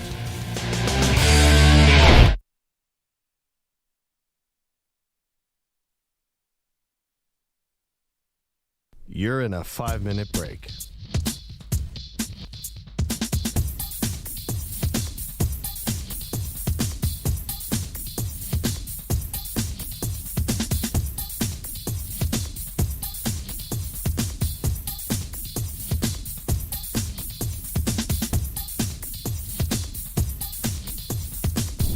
Go to the ballpark then. Right. You don't have to go to this game. Oh, stop. No, I agree with that. I agree with that. If you cannot go to urinal, you should not be allowed in the stadium. Then you're terrified of people. Then just stay home. No, you're being ridiculous. Why can't you go to the urinal? Come on. What if you? Why do you need a stall to go number one? What if you don't think about this stuff? What if you can go to a stall and go to a urinal as well? Maybe, hey, one day I don't want to use the urinal. The other day I just want to go in the stall. I don't want to. What about if you just want to use a stall one day? What does that mean? I just want to use a stall. It's just.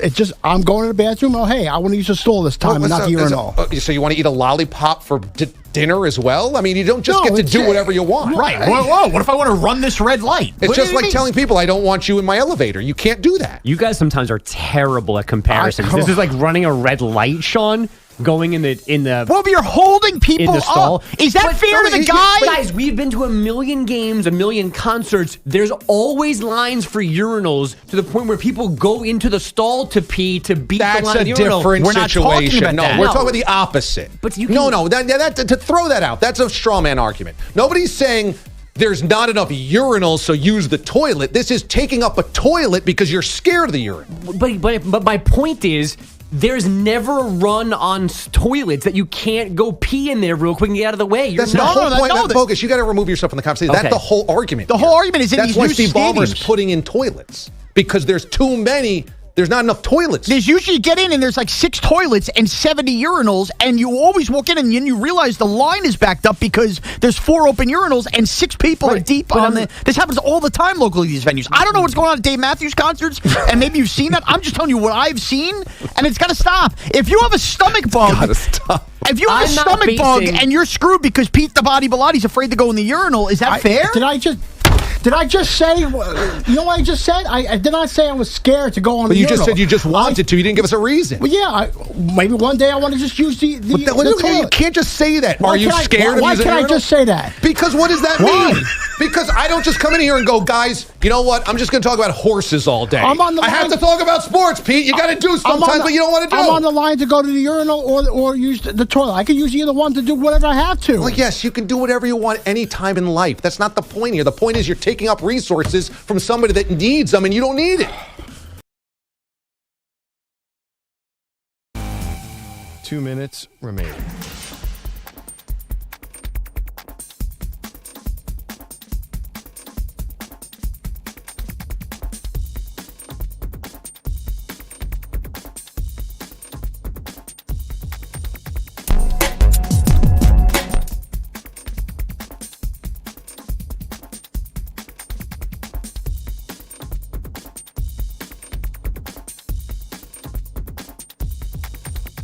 One minute, 30 seconds remaining.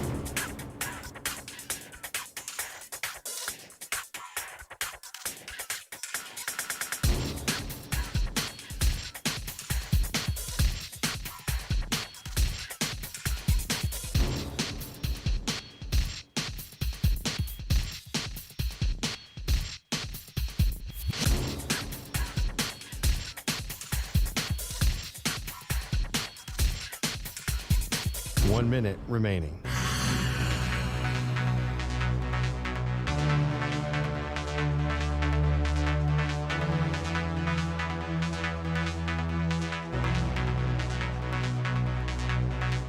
Forty-five seconds remaining.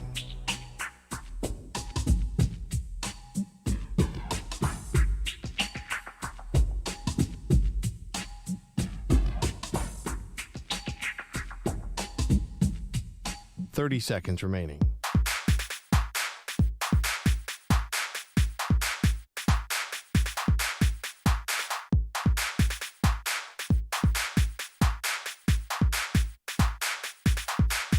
Fifteen seconds.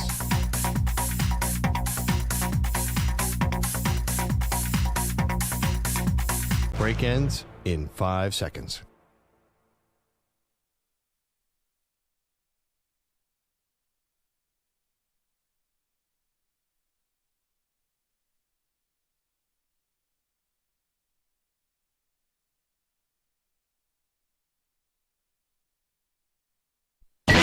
Good morning.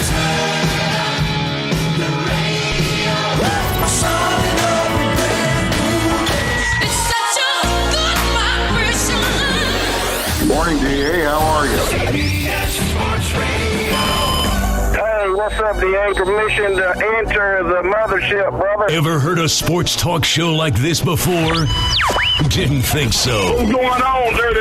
It's DA on CBS Sports Radio. DA, how you feeling, brother? Man, I'm feeling great. I'm doing great. Happy Wednesday, boys and girls. One question only. How do you feel? Well, I feel good, and I'm doing well. That's all that really matters, and we appreciate you dropping on by the DA show today. Coming up in 20 minutes, Rick Pitino says he deserves the St. John's job. Is that accurate? Also in 40 minutes, your advanced analytics and your epic fail. Question on the WBC today. Was it important to you? The World Baseball Classic is now, I think this was the fifth one, if I'm not mistaken, every 3 years.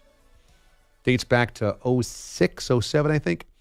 Either way, last night was baseball's dream. You had the U.S., you had Japan in front of a full house, and Shohei Ohtani on the hill against his teammate Mike Trout at the plate with 2 away and a man on in the 9th inning. You couldn't get more high leverage than that. If Trout takes some deep, Team USA has a lead in the 9th. If Ohtani gets him out, Japan wins the championship. And Shohei Ohtani struck him out. So baseball got exactly what it could have hoped for. And in many ways, it's a win because globally speaking, in Japan, I think 60 million people watch this. Puerto Rico, the Dominican Republic, South Korea. You have countries that were completely enamored by the baseball, by the World Baseball Classic. And a full house in Miami, which we never see. That ballpark's never seen a sellout for an important game. Maybe a concert. So for the sport trying to grow its pie, grow its audience, have people have eyes look at the best in the world, caring about their cultures, caring about their countries and their teams, Edwin Diaz, before his freak injury, said playing against the Dominican Republic for Puerto Rico was like Game 7 of the World Series. It mattered. It mattered to these guys. And Mike Trout played, and Shohei Ohtani played, and other great players played. And that's important to showcase the sport. The issue was that it barely registered a blip here in the States. Nobody looks at this like it was the miracle on ice. Nobody will ever start crying because Team USA wins the World Baseball Classic. It's not more important than even Team USA winning basketball gold at the Summer Olympics, and we know they're going to win every single time that they play. It's not the World Cup. It's an international competition that means a lot to a lot of people, just not Americans. So it was a win, I think, for baseball in general, but the reality here is in the States, I don't think it registered much. On the Lamar Jackson front, this is absolutely notable. From what we knew, from what we've heard, Lamar Jackson and the Baltimore Ravens were at a standstill over guaranteed money. That Lamar Jackson saw Deshaun Watson get a fully guaranteed deal last year and said, well, I'm more decorated than him. And if he's set the bar there, I want to go over the bar. And you can certainly make the case that Lamar Jackson's a better quarterback than Deshaun Watson, has an MVP to his name. Watson doesn't. Had no off-the-field troubles. Watson had plenty of them. Didn't sit out a year. Watson did. Wasn't punished by the NFL. Watson was. So if you're Lamar Jackson, you're going, well, if he got that, I want that. And Lamar Jackson would be fair in thinking that. However, whether it's collusion or not, the NFL owners are not in the business of giving out any more fully guaranteed deals for a lot of years. Say that Deshaun Watson screwed it up for everybody. You can say that the Browns were the outlier and that the other 31 teams would never do it anyway. You can say after it was done, all of the owners came together and said that should never happen again. Whatever it was, no appetite on the open market right now for any player to get fully guaranteed money. And to be fair, I mean, even Patrick Mahomes doesn't have a fully guaranteed contract. Now, he signed it before Deshaun Watson's deal, but nobody else has the deal that Deshaun Watson has. So I've said this from the start. I like Lamar Jackson. I like him. That part of this is very, it's important to me because he was really good to Little Mo. So, of course, that's a biased conclusion that I come to, but I think it says something about him, about his character, about his spirit, that he is that type of guy. I like Lamar Jackson. I think when people say, well, he can't pass, I think that that's short-sighted. I think he has certainly shown that he can pass. His legs are dynamic. His offense put him in a certain type of box, either rightfully or wrongfully. Greg Roman has plenty of criticisms coming his way as well as the OC there. I think Lamar Jackson's a really good quarterback. And I don't have a hesitation in giving Lamar Jackson money, either for attitude purposes or ability purposes. I would have hesitation to give Lamar Jackson a fully guaranteed contract, not because of Deshaun Watson. I would do it because Lamar has trouble staying healthy,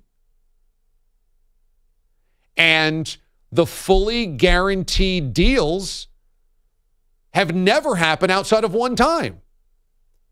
And that was a mistake. It's clearly a mistake. The Browns can't look at that like that was a great idea by us. Now, maybe he'll be better moving forward, but I don't think the Browns will ever look at that and say that was a great idea. So glad we gave Deshaun Watson all this guaranteed money and traded away the picks. So Lamar was caught in timing. Lamar is bump drafting a bad contract. And then we saw the Russell Wilson contract blow up in the Broncos' face and become untenable. We were talking about the salary cap ramifications last week here on the show. The Broncos, for all intents and purposes, cannot move on from toast Russell Wilson for 2 more full seasons as he gobbles up a massive part of their salary cap. Now, Lamar Jackson has a much better upside and prime than Russell Wilson, but it is a cautionary tale. Here's Deshaun Watson. That's not a good contract. Here's Russell Wilson. That's not a good contract. Lamar Jackson's been injured the last couple of years. Nobody wants to go down that rabbit hole.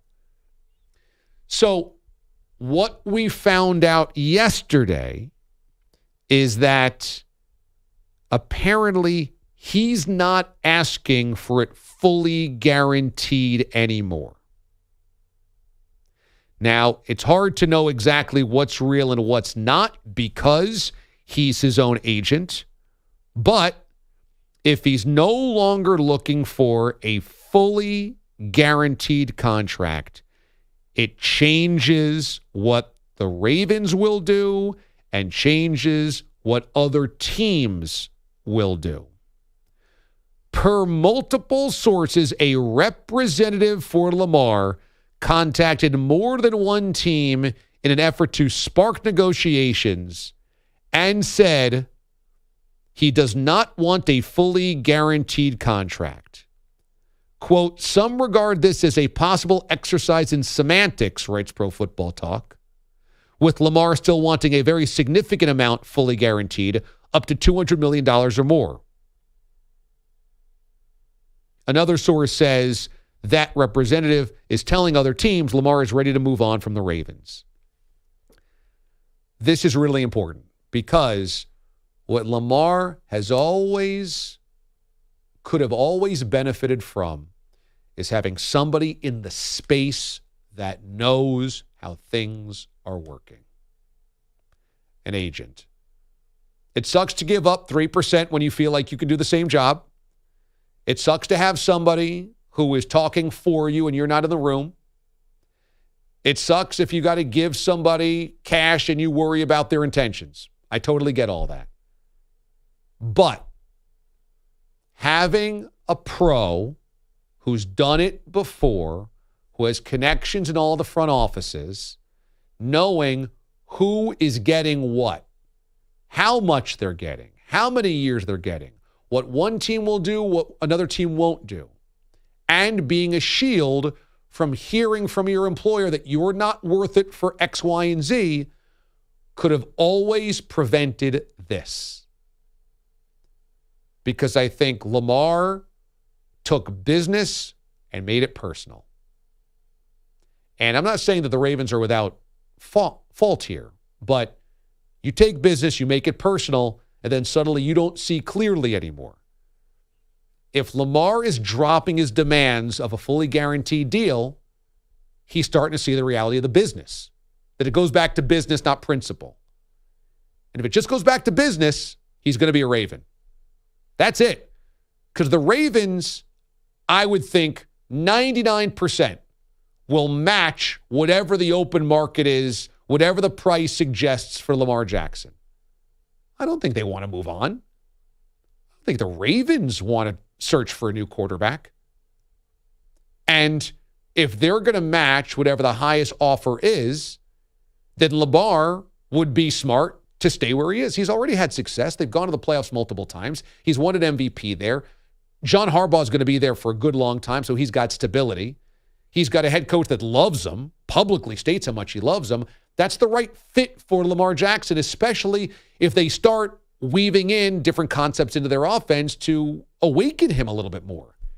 He's got to drop the personal part of these things and just go back to the business part. And if he does that, he's going to remain a Raven. The only thing that changes the calculus here for him is if he keeps making it personal, that they did me wrong and I can't go back. I can't let them be right. If he just emotionally has moved on. But that's not what's best for him. I don't think, not in terms of football and football success. There's not many franchises as consistently good as the Ravens. There's not many franchises that have won 2 Super Bowls in the last 20 years with completely different rosters and coaches. They're consistently competing for the division. They're consistently competing in the AFC. They're consistently competing at a high level with continuity and a coach that you like, who loves you. Drop the personal stuff, make it business. If they do that, Lamar's going to be back with the Ravens. It sounds like if he's already dropping the guaranteed money card, I don't need that anymore, fully guaranteed. Now there's space for him to go back to Baltimore. 855-212-4CBS or on Twitter, DA on CBS. When we come back here on the show, Rick Pitino is now a member of St. John's and says he deserves the job. Does he? DA, CBS Sports Radio. You're in a 5-minute break.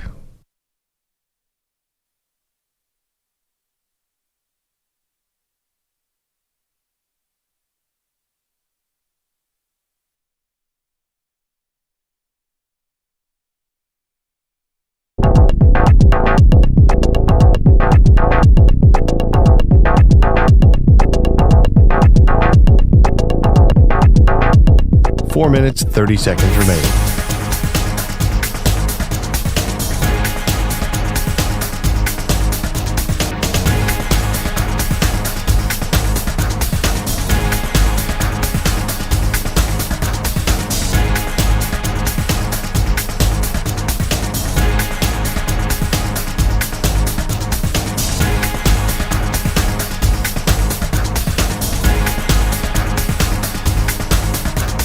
Four minutes remaining.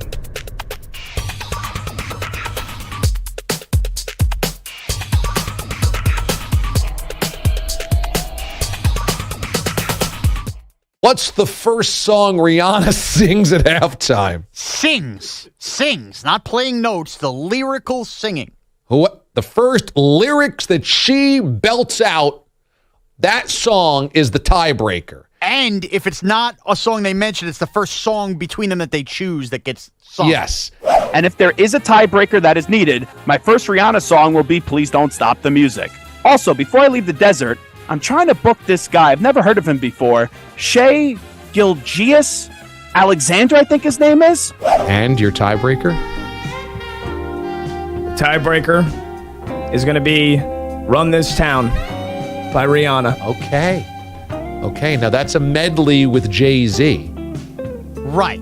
But she could obviously still sing it. But the tiebreaker doesn't matter. Oh, yeah, you're right. The tiebreaker Sure it does. No. They picked opposite.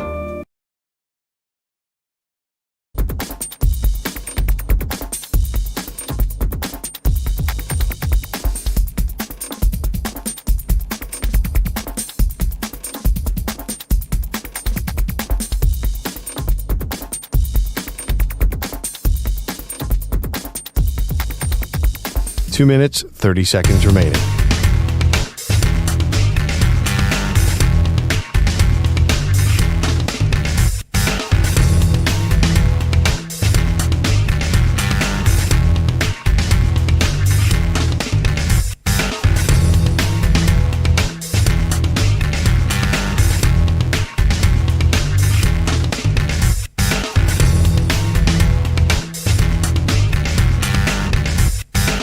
Two minutes remaining.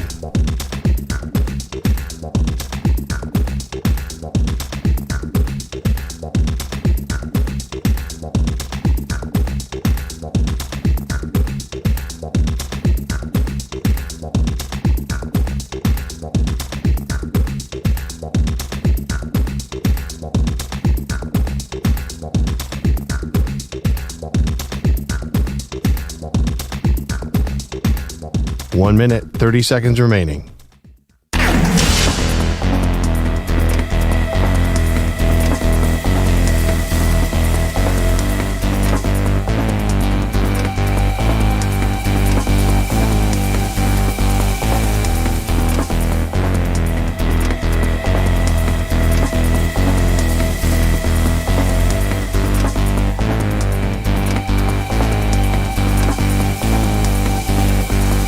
One minute remaining.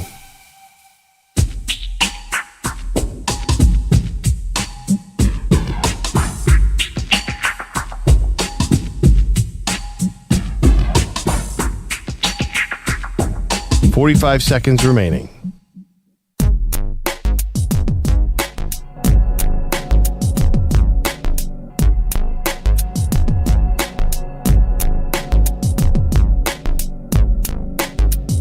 $30 seconds remaining.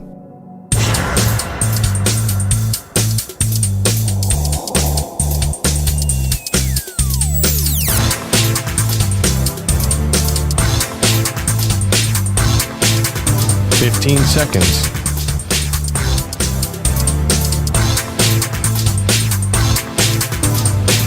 Break ends in 5 seconds.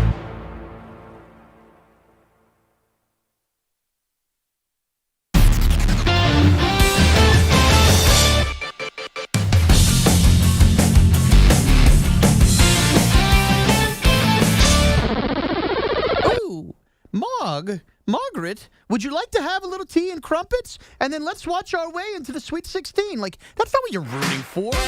People that play croquet and then just go watch a game? DA on CBS Sports Radio.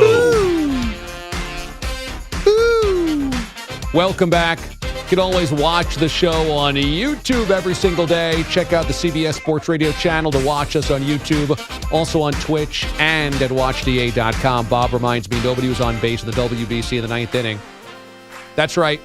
McNeil walked and then they cleared the bases on that double play. So it would have been a solo home run by Mike Trout that could have tied the game in the ninth, but instead struck out by Shohei Ohtani. Ooh, we got him! Ooh. And Team Japan wins. Tiny Elvis tweets, guys, I listen because of all of you. You are all vital to the show, like the cast of Seinfeld. It just happens that Mraz is inarticulate like Costanza. Plus, he makes me hate all of his teams even more by his blind homerism. I mean, good. Root against him, baby. You know, have a long spring. What is this going to be like if the Rangers hoist the cup? Intolerable. intolerable for everybody because I called it before the year, and everybody is going to have their face rubbed in the dirt on this show. Yeah, but they are not the greatest team of all time like you were suggesting before the season. They've been one of the greatest teams of all time since December 5th. Doesn't count. They only have 10 losses since December 10th. Doesn't count. 5th. All right, well, what? So I was wrong on the preseason. Doesn't matter if they win the cup, they win the cup. So, and that'd be better than that 70-win Warrior team that they didn't win a championship. Do you say things to objectively get them right? Or you just say things I don't to think be a about troll? it. No, I say things because I believe them. I could paint them in a manner in which I know will rile up, but I also want to get things right. Thank you. So yesterday, St. John's introduced Rick Pitino as their new head coach, 3 years at Iona in relative basketball Siberia in the MAC. 2 A's in there. Went to the NCAA tournament twice in those 3 years. And 70 years old, you might think he wasn't going to get another power conference job, but instead lands in the Big East at St. John's. He is a native New Yorker. He also coached the Knicks for a time as well. He knows the Big East, having been at Providence and Louisville when they were in the Big East. Here was Pitino yesterday. Well, it doesn't matter what you believe or what you don't believe. The one thing all my players have said, because they all wrote letters for me, I've never cheated the game. I never gave a player anything that he didn't deserve in life. Taught Donovan Mitchell everything I could teach him, Terry Rozier, all the 25 players. I deserve it because I've earned it.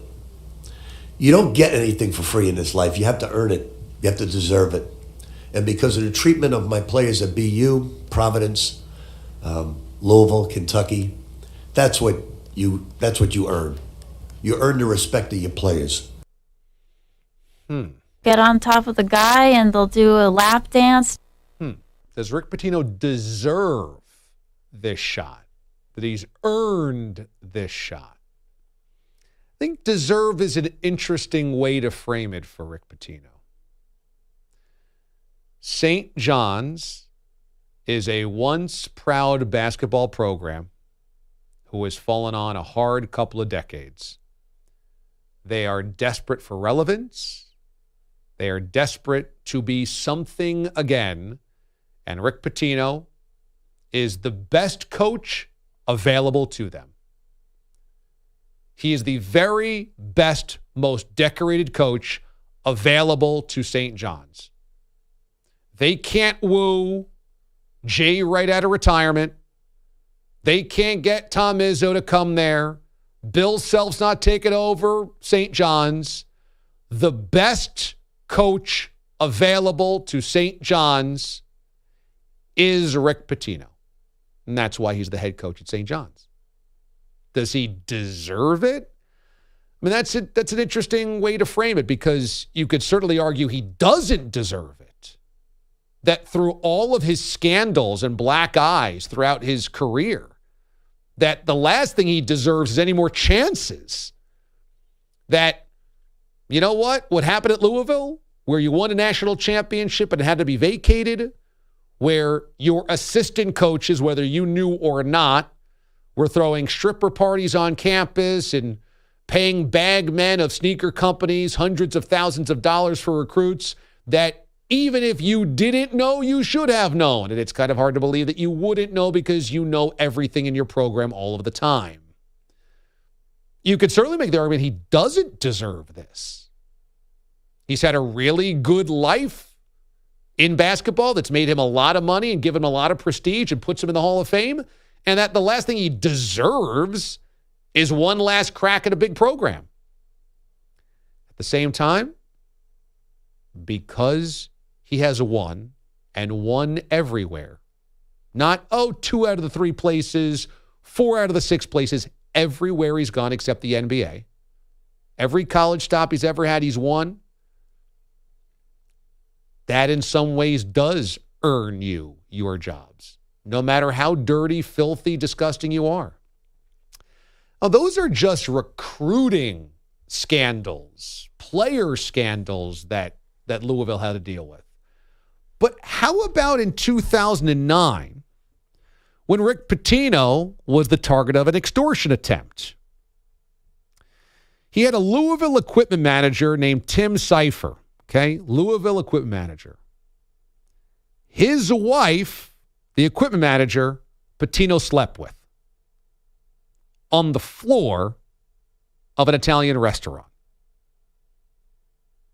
Now, when this happened, this was in 2009, but apparently these were relations that happened back in 2003. The woman told Pitino that she became pregnant and wanted to have an abortion. She then said, but I don't have health insurance. So he paid her $3,000, okay, for the procedure. During the trial, Pitino said, not a big deal, didn't take more than 15 seconds. It's quick. Now, the woman claimed that her husband was estranged and was paid to marry her. Now, in the middle of this, they found out that the woman was guilty of extortion and lying to federal agents. She was sentenced to prison for a couple of years. She was released to a halfway house. But here is the school having to deal with this thing and trying to play the, yeah, and we like upstanding citizens. I mean, kind of hard to maneuver around that. Louisville did. Louisville kept him employed. This is not a great look for the head of your basketball program. Not a great look for the face of your institution, an institution of, quote, higher education. But Louisville found a way around it. He won. Then they found a way around the stripper scandal. All right, we're not going to fire you. He won. It finally took the third scandal for them to say, okay, we can't do this anymore. Does Rick Pitino deserve another big job? After all of those things, does he deserve it? I don't think so. I don't think that's the right way to play this. But in college basketball, where everybody will look the other way all of the time, if you win enough, you get the jobs. So if that's the only thing we're weighing, do you win enough? Well, yeah, then you earn all the jobs because that's the only thing actually that matters. Ethically, people just like to forget. As long as you win, we like to forget because feeling good is way better than feeling weird about who you hired. Yesterday, we did this story on Stun to a News where a woman in Florida went in front of what she thought was city council because she wanted Sugar Mama and Sugar Daddy Day to be recognized as a holiday in South Florida. And if there's ever going to be a place where it's going to happen, it would be there. And I don't want to put words in her mouth, but I think she was specifically thinking Sugar Daddy Appreciation Day because she has one. She brought the moms in as well for equality's sake. I love that. She went in front of what she thought was the town board of the city council, and they said, we hear ya, but next door down to the right, this is zoning and planning. Correct. So, but not before she gave a really nice soliloquy. This is, I believe, Mrs. Cream? Ashley Cream. Mrs. Cream. Yeah, I think Miss Cream. Miss Cream. Yeah. C-R-E-M-E, I believe. No, like ice cream. Oh. Yeah. Yeah, that would be creme D-A. It's cream. Uh-huh. Okay. Here is Miss Cream asking for recognition for Sugar Mama and Sugar Daddy Day. Good evening, everybody. Everybody's looking absolutely fabulous. A little bit serious, but I am here as a concerned citizen and voter. You guys might not be aware, but Florida has the largest per capita population of sugar daddies in the U.S.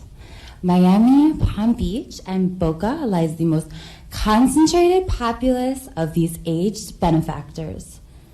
Sugar daddies, both gay and straight, and yes, even sugar mommies, are responsible for college educations, cars, homes, rents, jets, Birkins, and the occasional body enhancement, supporting our local economy.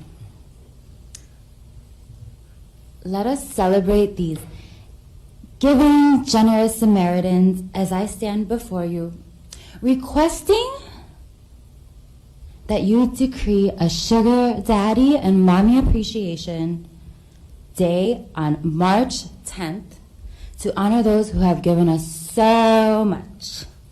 Thank you and love you all. Bye. Thank you. Thank you for your, but that's a city council issue.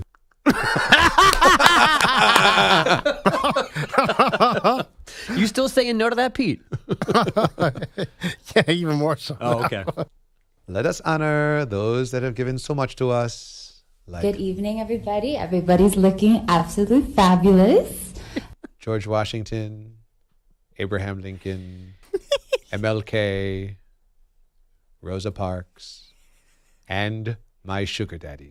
Day on March 10th to honor those who have given us so much. Honor those that have given us so much. And then, so much. And then wraps up a very convincing speech with, bye. Thank you and love you all. Bye. I do love, though, that she had the date picked out, too. It can't be any of the 365, March 10th. That you decree a Sugar Daddy and Mommy Appreciation Day on March 10th to honor those who have given us so much. So much.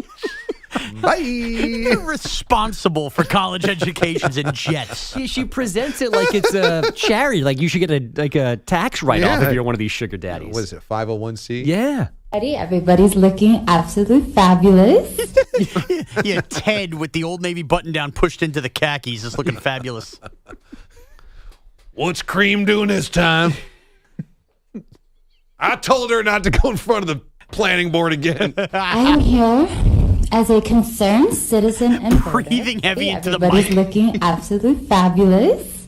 I bought her boobies. What else does she want? That you decree a Sugar Daddy and Mommy Appreciation Day on March 10th. She's just looking for a day to give back. Thank you and love you all. Bye. Bye. I paid for her tuition at Phoenix Online. What else does she want? I don't need a day. Sugar daddies, both gay and straight, and yes, even sugar mommies, are responsible for college educations, cars, homes, rents, jets, Birkins. Hey, Miss Cream, less is more.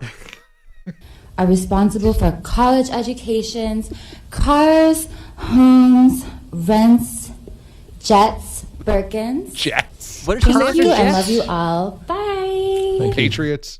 Dolphins. Perkins? That's Like the tab? That's what it sounds like. but restaurant tab? It can't be that. And then don't forget that she gave her a little look and a little shimmy at her bosom after she said enhancement. Yeah, for She the rehearsed that. Miss Cream, by the way, is voluptuous. She's got depth in the front court. He's looking absolutely fabulous. Some might compare him to David Robinson and Tim Duncan. Yeah. The twin tower. Those guys were skinnier, though. You're not getting rebounds over those. Thank you. Thank you, Miss Cream. Thank you. But that's a city council thing. Thank you for your, but that's a city council issue. From the top, 3, 2, 1. Bye. Thank you and love you all. Bye. Thank you. Bye. She went for it, though. I mean, that was confidence. It She was stumbled confidence. over the one word. And she wasn't reading from any script. That was all off the top of her head. Oh, I beg to differ. She could do updates around here. Yeah, I mean, You guys might not be aware, Weekends only. but Florida has the Weekends only. largest per capita population of sugar daddies in the U.S. Now, where do you derive that data from, ma'am? The census. Yeah. The census. According to the 2022 U.S. Census, the most recent census data tells us. But that's a city council issue. And you know the city council guy's calling him after. Why did you send Cream down here? You could have just lied to her. Oh, Brett says, she says Birkins, luxury handbags that cost thousands of dollars. Wow. Birkins. Not the two pancake, 2 bacon, 2 egg dish. From Perkins. To honor those who have given us so much. By the way, we've got a lot of votes in. What do you say if you're using a porta potty or a bathroom stall and you don't want somebody to come in if they've knocked? A lot of people have said they say occupied. Sports. I don't understand who these people are. No. I couldn't think, like, how do you yell out the word occupied? Don't you feel even more awkward? At that point, instead of yelling out occupied, I'd rather you blow the door in.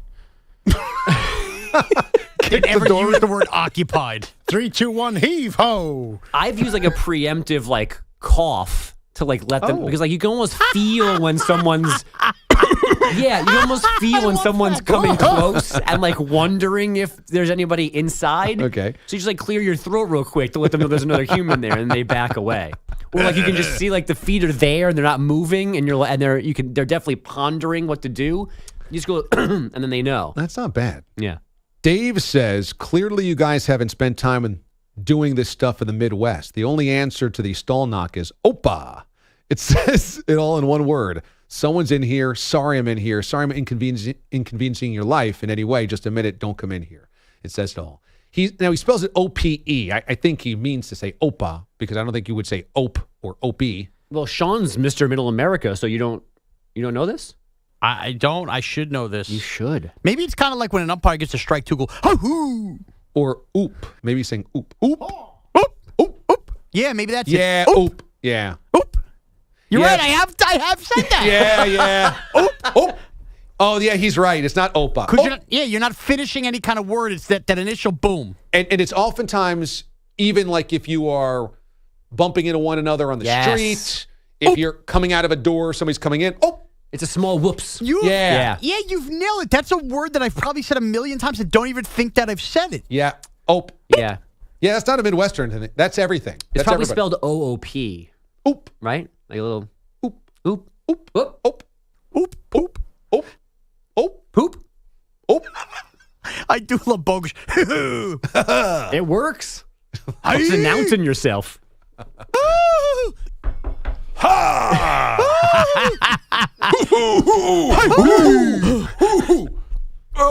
Long COVID in here. Oh, you don't want to use this stall. They get the door open. Bogus has the chest protector on and the mask.